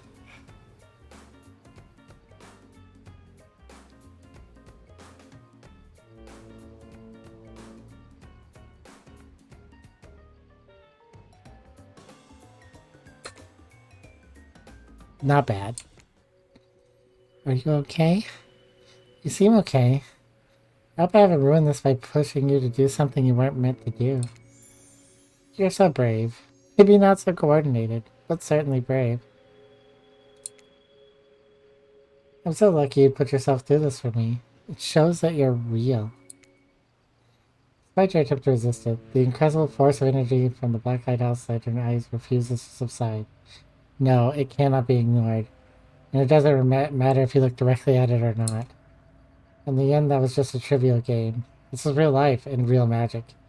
You stare at it now, and its power penetrates in your mind. Pretty. Hey, been a while. How are things? Doing good? Feeling more dead? more alive. Yeah, love will do that to a person. Don't worry, it'll make sense soon. You wake to hear Spirit's muffled voice. You've got a terrible taste in your mouth, like burnt hair. The air feels damp and smells like ash. It takes time for the sound to clear up, but eventually Spirit's words start to make sense to you. However, it's clear that she's talking to someone else, not to you. You know, sometimes people say, it's not you, it's me. Well, this time it's you and also me. I can't believe I thought you would change for me. I can't believe I thought you were doing what you were doing as a sacrifice. You never gave anything up for me. But the day I saw what love looks like, and it looks a whole lot different than this. I don't think you're hearing me, which is weird, because I'm practically shouting. Nobody breaks up with Trapper. Nobody. Well, yeah, fine. Nobody breaks up with a Trapper. But I'm not doing that. I'm dumping. Don't you say it. I'm dumping Evan McMillan. There's nothing you or he can do about it. It's over between us, Evan. Rin, Trapper turns from Spirit and looks directly at you. You realize that you're laying on the ground of some weird tunnel. I think that your shouting woke up Digit. My shouting? I want to stay quiet. You attempt to be as quiet as possible. You hold your breath and freeze in place. Sorry we woke you up, Digit. After what happened, you'd probably be better off sleeping for a bit longer. Things just got out of hand. How'd you know? You were talking in your sleep, basically non-stop, until you woke up and then got quiet. What was I saying? I don't know. I don't speak Dutch. Do you speak Netherlands? Blijkbaar. I have no idea. I'm probably saying that awfully. Yeah, see, there you go again. The jig is, as I say, up. I know you're awake now and you're going to have to deal with this awkward situation head on. Clearly I shouldn't be here. You two are having a very personal conversation that I don't need to be involved in. I don't even know how I got here. Whether you're on this island or here in this creepy tunnel. As far as this island goes, your guess is as good as mine. As far as this tunnel goes, we brought you here. We? You and Trapper, but... After the lighthouse came on, you blacked out. On your way down, I thought you might have hit your head or something. It's hard to tell what blood is new or old around here. Either way, I wanted to get you someplace safe, and I asked Trapper for help. It's not that I can't carry you. I just didn't feel like it, you know? I ain't messing anything with my shards. Trapper, on the other hand, he loves something more than having an unconscious body draped over his shoulder.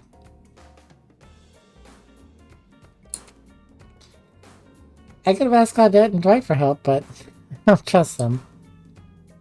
But you trust Trapper? Like and trust are two different things. You might think Trapper can be a real jerk, and you'd be right. But you get what you see with him. We brought you down here because you're the only ones who know about this place. We have an old tunnel network that connects to different places on the island. What's up, guys? Talking island mysteries? My favorite topic. I was just in the neighborhood, so I thought I'd pop in. Trapper, you said this place is private. Don't look at me. I didn't tell him about it. How do the appeal of this spot is getting away from people like him?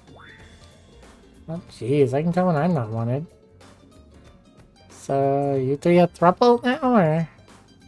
Like I say, I didn't really get the whole Trapper spirit thing. But hey, it's not my business. I won't stick my nose in it. We're not a thing. Nobody traps the Trapper. Not with traps or relationships. You realize you're sticking your nose in our business right now, right? Wow, so hostile. You don't want to talk about it, just say so. Anyhow, this tunnel has some very interesting features. If you had about 50 meters down that way, you're fine. Get out! He looks around just to be doubly sure that Trapper is addressing him. I was just leaving. This island. It's a lonely place, which is great for me. I love to be alone.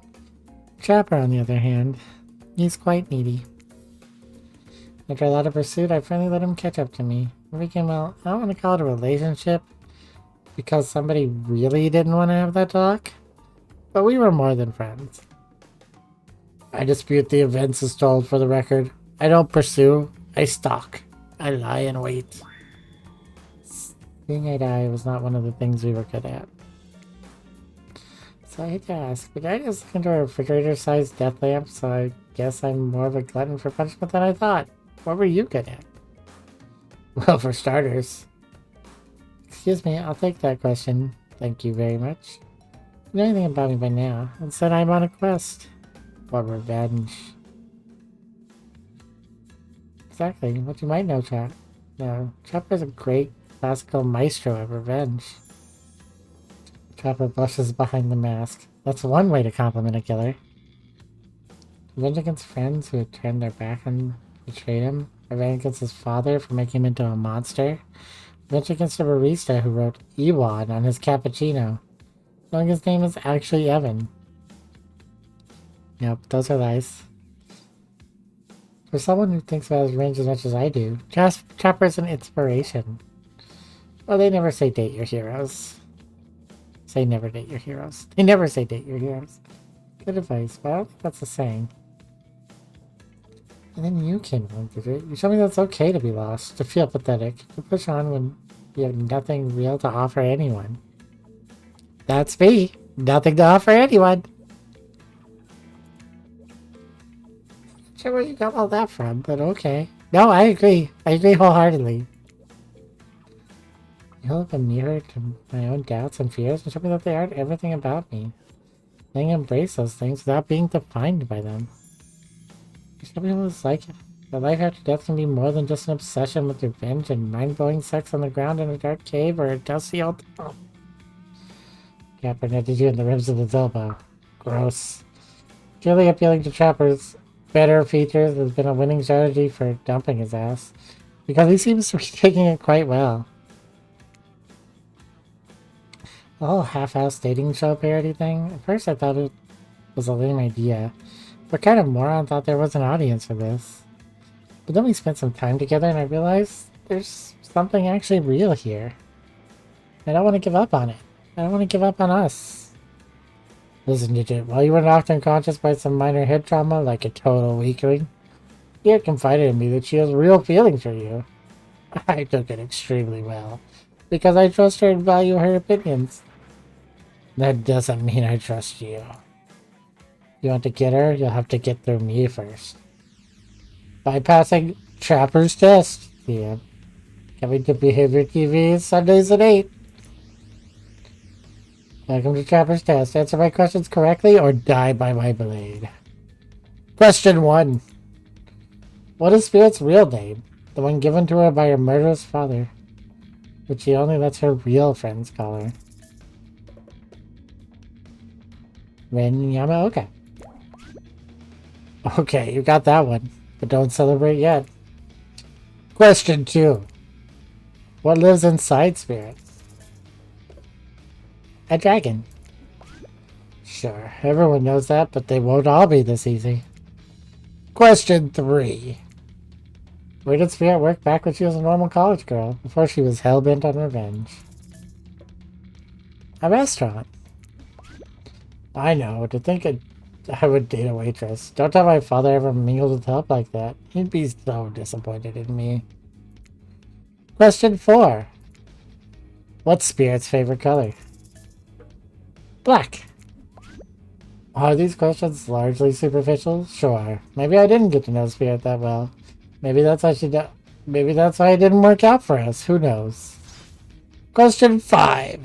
The final question. You got this. According to Spirit, what's worse than being dead?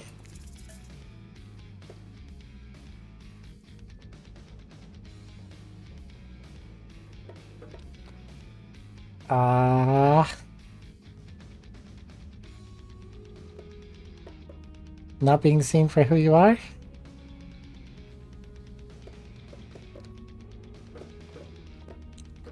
I feel like it's 1 or 3.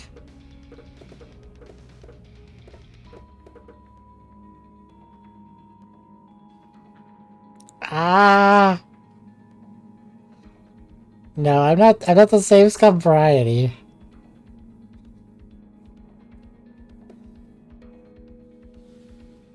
I'm gonna go with having unfinished business.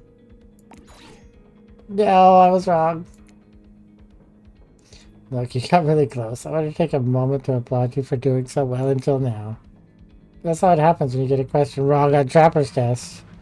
Say hello to my little blade. If death isn't bad enough, the last way to heal before Trapper's weapon split your entire body in half is extremely lame catchphrase. Okay. I'll try again. Hopefully it starts with the test. Okay.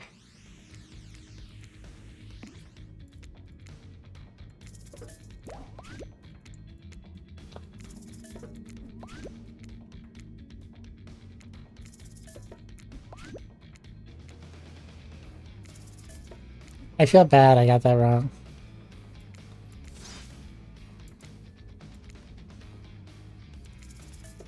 Not being seen for who you are.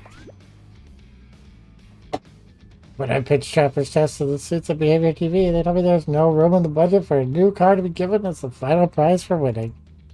So I killed them all right there on the spot. Okay, and didn't solve any of the budget problems. Sure did feel good. I'll tell you that this to A, brag, B, explain why the only thing you're going to win is me saying congratulations for passing this Trapper's Test. Not that it was some huge challenge. I mean, the woman obsessed with a giant light that shines in the dark has a chip on her shoulder about being seen? Go figure. You probably guessed, but rules are rules. Even if I literally just made them up, you got it right. I guess I approve of your dating spirit, or whatever. I really cared in the first place. I was just hoping you'd slip up and give me a good excuse to wet my blade with your blood. Maybe I'll find a reason tomorrow. For now, you two have fun. Wink, wink, wink. Trapper out. I'm sorry you had to endure that. What, 5 measly questions? It was nothing. Saying that, as ridiculous and unnecessary as it was, the whole thing. Waking up in a random tunnel, the overhearing our argument, the news that Trapper and I had something going on, and the stupid quiz. All of it. Especially the whole Trapper out catchphrase. It's only because I actually like you. None of it would have happened if I didn't. And I like you too, Spirit. Please, call me Min.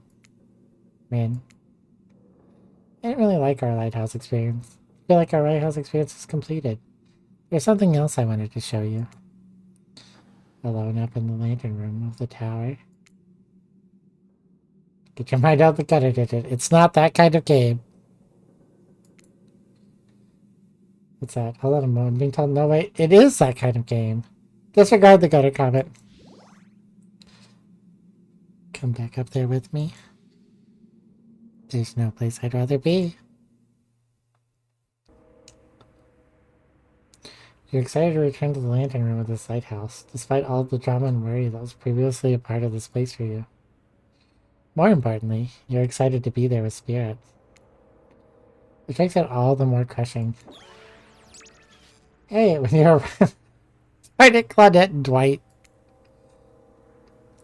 Claudette, Dwight, funny seeing you here. Wait, did I say funny? I meant tragic. Tragic? I don't think so. What can be tragic about a family reunion? Those are always joyous occasions, in my experience. Nothing can explain what that's even supposed to mean. The lighthouse begins to howl a low, frightening sound. The lens begins to glow in a now familiar way. Prepare to shield your eyes in case something bad happens to you again. Now isn't the time for any reality show adjacent shenanigans. Dwight, Claudette, shield your eyes. We don't know what the lighthouse will. No, please don't interrupt. I think after all this time, you know we've got your best interest in mind. Wait, what? No, of course I don't think that. Got wax in your ears, friend? I asked you not to interrupt. Too late, the black light flares. In the darkness, you see something horrible and strange. In the place of Claudette and Dwight are two ghoulish silhouettes. Before you can focus on them, the light passes and the two survivors are returned to their normal state. It's breezy up here. I should have packed a sweater. What in the hairy hell? Hey, watch the language. You shouldn't speak that way. Around your elders. Grandpa? My little Red. You're such a woman now. They grow up so fast. What? Did you need Grandpa Kazanyama? Okay. Well, technically not just Grandpa. Technically he's my great-great-great-great-grandpa. But that's a lot of greats to say in a row. I haven't seen my little Ren since I watched her from the afterlife when she was just a little girl. And I expect you all to say the greats. It's a matter of honor and respect. Except Ren. She can do whatever she wants, my precious little angel, but you mongrel. You must treat me with respect, or so help me, I'll be cleaning bits of your head off my kanabo. Kanabo is like a metal baseball bat covered in spikes. I'm sure what a present like you was doing so close to a descendant of the noble Yamaoka bloodline in the first place.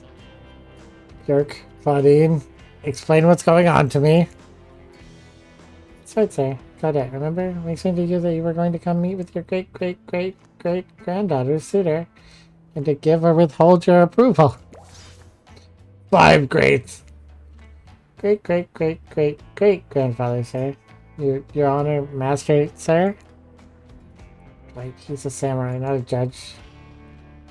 Grandpa, they must have summoned you here because they think you have great judgment, and because if they summoned my father, I'd be too distracted torturing him for all of eternity to continue with the rest of the... whatever this is. Show? Game? Experience?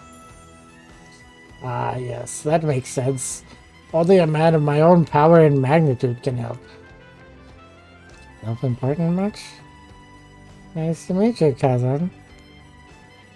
Only my friends and family call me Kazan. Those who tremble in fear at my presence call me the Oni.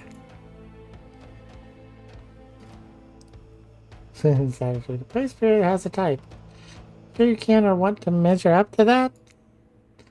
It tells me that. Wait a second. Maybe you do resemble Oni. Every time you try to look at your own reflection, however, you become dizzy and confused. This definitely deserves more thought, but now's not the time to consider the fact that you might be some kind of hulking vampire with the first ever case of self-blindness. There's a massive samurai mad dogging you from 2 steps away. Scare me at all. So I'll stick with Kazan. Peasant! I now realize the true purpose of my visit is to extinguish your light! Tony waves the katana in the air at you menacingly. Like great-great-great-great-great-grandfather. Like great-great-great-great-great-granddaughter, apparently. What's there, Grandpops? Not so fast. You're only supposed to kill them if they deserve it. First, you should get to know them a little better. Young people these days. Always waiting to kill people. Insisting they must deserve it. Back in my day, you did what needed to be done because your nobility depended on it. Old man yells at Cloud vibes. You see, when I was a young man, we didn't have foreigners in our land. Didn't need them. We had an abundance of culture already. A little too much, if you ask me. But I didn't make the rules. The rulers did exactly. How it should be. Literature, art, commerce, theater, fashion, poetry, puppet shows, ghost stories, courtesans, gambling, fighting, fine dining, fast food, public executions. What were we talking about? Great. Okay, I'm not saying all of those every time. I don't need forgetfulness. I wonder, does she even like this guy? She sure hates her father, so...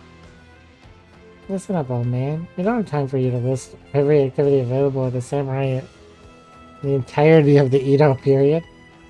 Silence, peasant. You're showing your ignorance. Samurai were forbade from many activities that didn't befit the Bushido code, such as attending certain theatrical performances, for instance. Sometimes, however, the samurai would put on a disguise in order to seek out entertainment. Now, I'm not saying I did that, because I had honor, and a body built like an entire castle that is quite hard to hide. But clearly you have neither my honor nor my physique. You don't even know about the ins and outs of the shifting rules of traditional samurai etiquette, you fool. Rin, why did you want with such an uneducated admirer as this? I don't have to believe that any contemporary person knows all that much about Who was and wasn't allowed to do what leisure activities over 100 years ago. However, you're really not sure how to handle this massive demonic old man. Oh wait, I get it, sweet Ren, my beautiful descendant. You've invited me here to do what you're too kind to do. Bash this jerk's head in.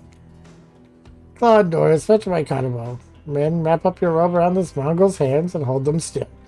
We'll splatter their brains on the beach together, as a family. Grandpa, no, that's not why I invited you here at all. In fact, I didn't invite you. Claudette and Dwight did. Yes, sure. Wink, wink, wink. This whole saying wink out loud thing is getting out of hand. You and Trapper really do have a lot in common, don't they? I swear, Ditch has a good soul. And the heart of a warrior. They fought for my love in their own way, faced on death more than once, and put up with their fair share of nonsense. Nonsense which seems to be at this. Can we, I don't know, wrap this up already? Of course, of course. Who might expect anyone to wait around for my approval? I've only been hanging out as a ghost and watching my bloodline be polluted by cowards and quitters for 5 generations. Just come give your ancestor-in-law a big hug. Sir John only beckons you closer. There's no way he has ever hugged anyone in his entire life. I think I'm good over here, actually. Rin, now push him my way, and I'll split them in half. The sacrifice of this usurper to the Yamaoka bloodline will surely bring us back to life and set us back on the course of honor. So silly, Grandpa. We both know only one sacrifice can get our family back on track. Revenge on my father, your great-great-great-grandson, traitor to the Yamaoka line. That's your violence in your voice. It fills me with cheer. I'll never forget who I am. I suppose if this is the person you want to be with, go on your journey of bloody revenge with, I should trust your judgment. The strength inside of you blooms from the same cherry tree that was planted a century ago by our shared ancestors. And if Gidget ever treats me poorly, you have my word on our family's honor. I will wield my katana and gut them like a fish. A tear rolls down from behind Odie's demonic mask. Oh, sure you want to marry into this? At least one word of advice, my dear girl. The father stuff, don't forget it. But maybe stop focusing so specifically and obsessively on it. What he did, it was awful. But it was already done. Do something for yourself now. Just my 2 cents. Be well, Ren. I will see you again soon. Now let's go, servants. Clint, Denise. Return me to the stables. I assume my dragon has been fed and attended to? Yeah, sure. It's still better than dealing with Trapper's dad. I'm sorry if it was disrespectful of your great-great-great-grandfather. He seems like a very special man. Did I mess up? No, I said all 5. Okay. I realize I will never match up to someone like that. A warrior with a hell of a fashion sense. I mean, that mask. Don't worry, I would never expect you to. Or want you to, really. If I wanted was the biggest brute alive, I'd be down in Trapper's cave right now, avoiding his vintage bear traps.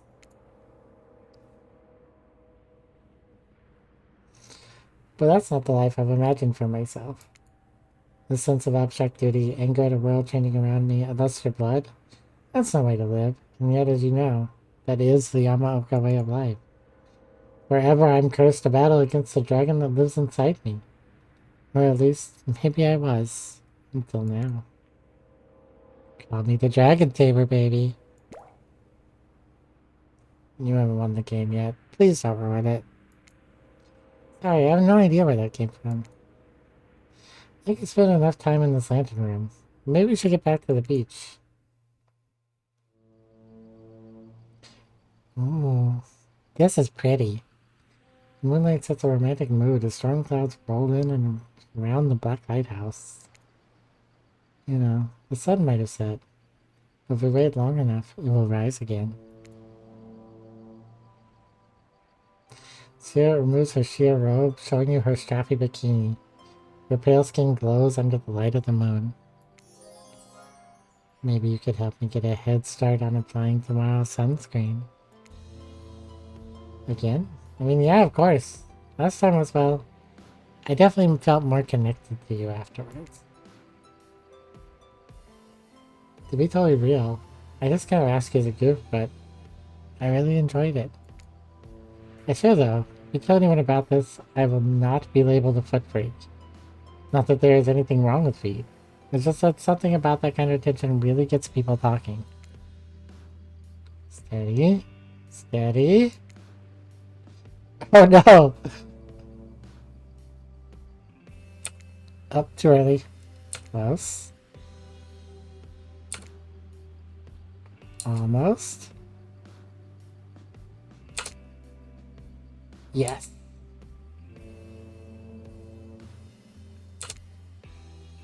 Almost. Yes!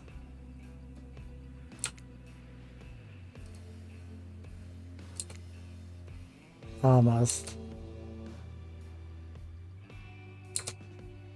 Yes! God, that's so goddamn hot. I love feeling your hands sliding up and down my feet and between my toes. My skin has never been more moist.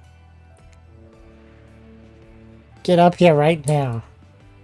If I can find a towel to wipe off your lotion hands, Spirit grabs you and pulls you in close. Your lips lock onto yours. They're surprisingly soft and warm. The sensation is incredible. Clouds cover the moon and you find yourself on the beach with Spirit in complete darkness.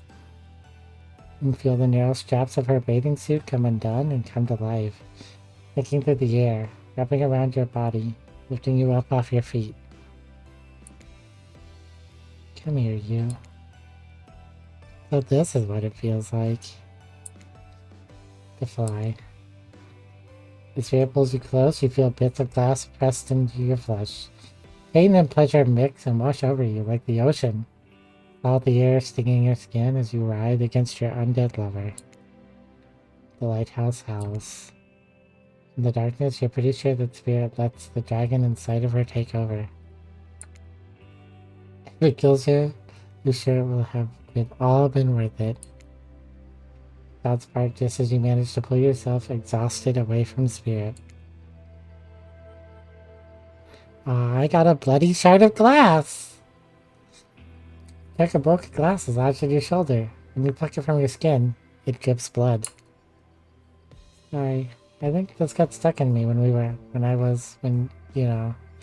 was having the best night of my life. Spirit drags your fingertips over the sharp end of the glass shard. Keep it. Consider it a memento. There's plenty more where that came from.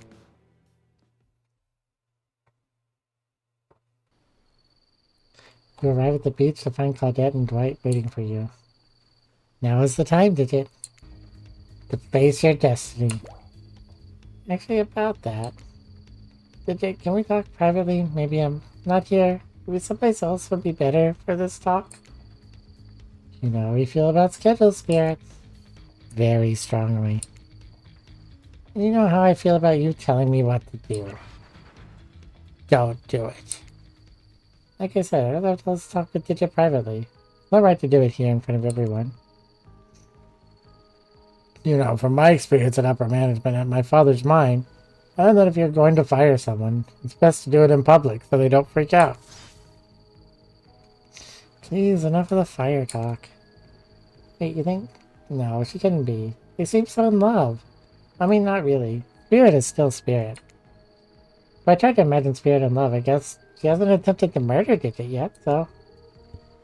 Okay, fine, your guess is as good as mine, really. The girl is very hard to read. Word of advice, though. If you're gonna end it quickly. In my experience, the more pathetic the creature, the more annoying the final howls are. I don't need any advice. Everyone get out. Except for Digit. Someone say final howls? That's my old jam. I can stay, right? Especially you! Out! No, Spirit, you feel something awful hanging in the air. More awful than the lingering smell of that Cleaver body spray. Ugh, I'm gagging. We're all gagging for Cleaver body spray. Spirit, man, I don't know what you plan on saying, but if you say anything, just know that I really, really enjoyed my time with you. Getting to know you over the past few days helped me get to know myself. For that, I just wanted to say thank you. That's sweet. You're welcome. And you know what? That kind of thing that tells me you've got a good heart inside you. Too good for me to carve out and toss into the ocean, but also too good for me to love. I need someone who shares my interests, someone I can connect with. Someone jaded and dispassionate, only driven forward by desire for revenge. I need someone who isn't so warm that I feel cold in comparison. I need someone who isn't you. Can we just be friends? I don't know if... Before you finish that, just know if we're not friends, we'll probably become enemies, and I will destroy you. Friends it is! I'm glad to have you here for me when I need you, but also not too close to me when I don't. So yeah, I'll see you around. Beard starts to leave. Wait, what? That's it? That's how this ends? You're just leaving me here? I'm sure I'd use the word end. And for that matter, I wouldn't say that I'm leaving. But us, we're definitely through. The fact you can't see that, well, it just proves that we're never really belonged together anyhow. Good night, Digit. What the hell? I just spent all this time on this island doing everything I can to get to know you. Might be told that I should just leave the chocolate factory through the side door? I don't know what that means. And I said good night, Digit. See you around. Jeez, I'm sorry. What a bummer. Hey, why does she keep saying she'll see me around? Gosh, I have no idea. So my precious killers lived happily ever after. As they should. Learning to love themselves first and foremost. Whilst trapped in a never-ending cycle of torture of my design. Wait, did I just spoil my true identity? You'd made it this far. You should probably know that. It's out to play again to find out more. Goodbye, Digit. See you again later. And again. And again. And again. Forever. The end. Okay. That was a thing that happened. Yep.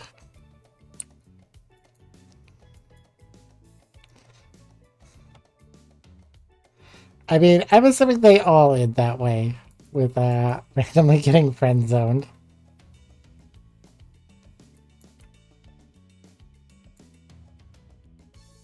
No? Oh, okay. Oh, I didn't pander hard enough. Oh well. Okay. Well, keeping my track record of failing at dating sims. Nobody is surprised.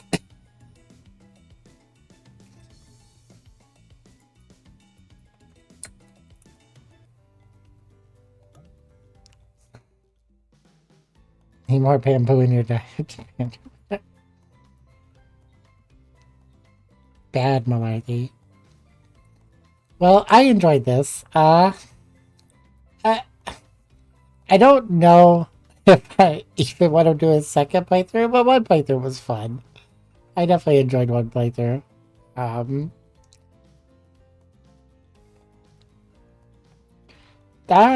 Well, I don't do great at those, but I also, because I made like the wrong choice at the beginning, and a couple of wrong dialogue choices probably. Those are my guesses. Anyway, it's funny I failed, because that's how I end up in these games, even when I'm trying.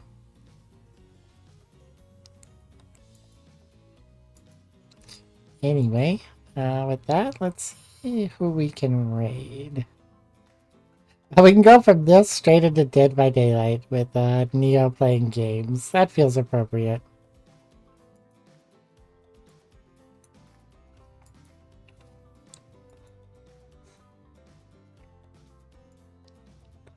So yeah, we'll raid out to Neo.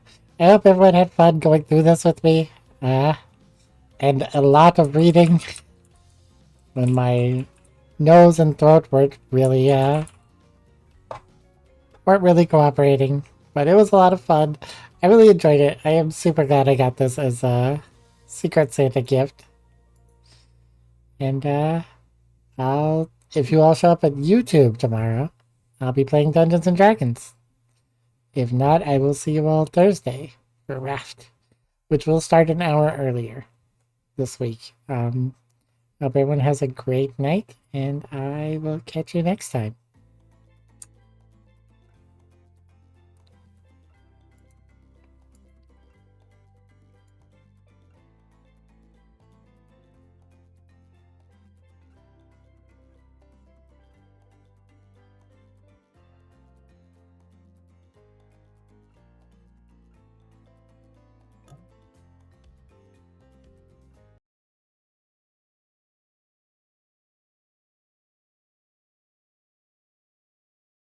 That was awkward.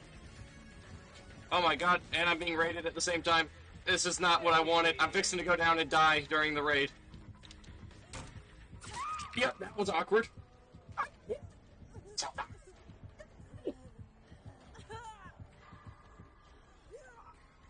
I regret everything.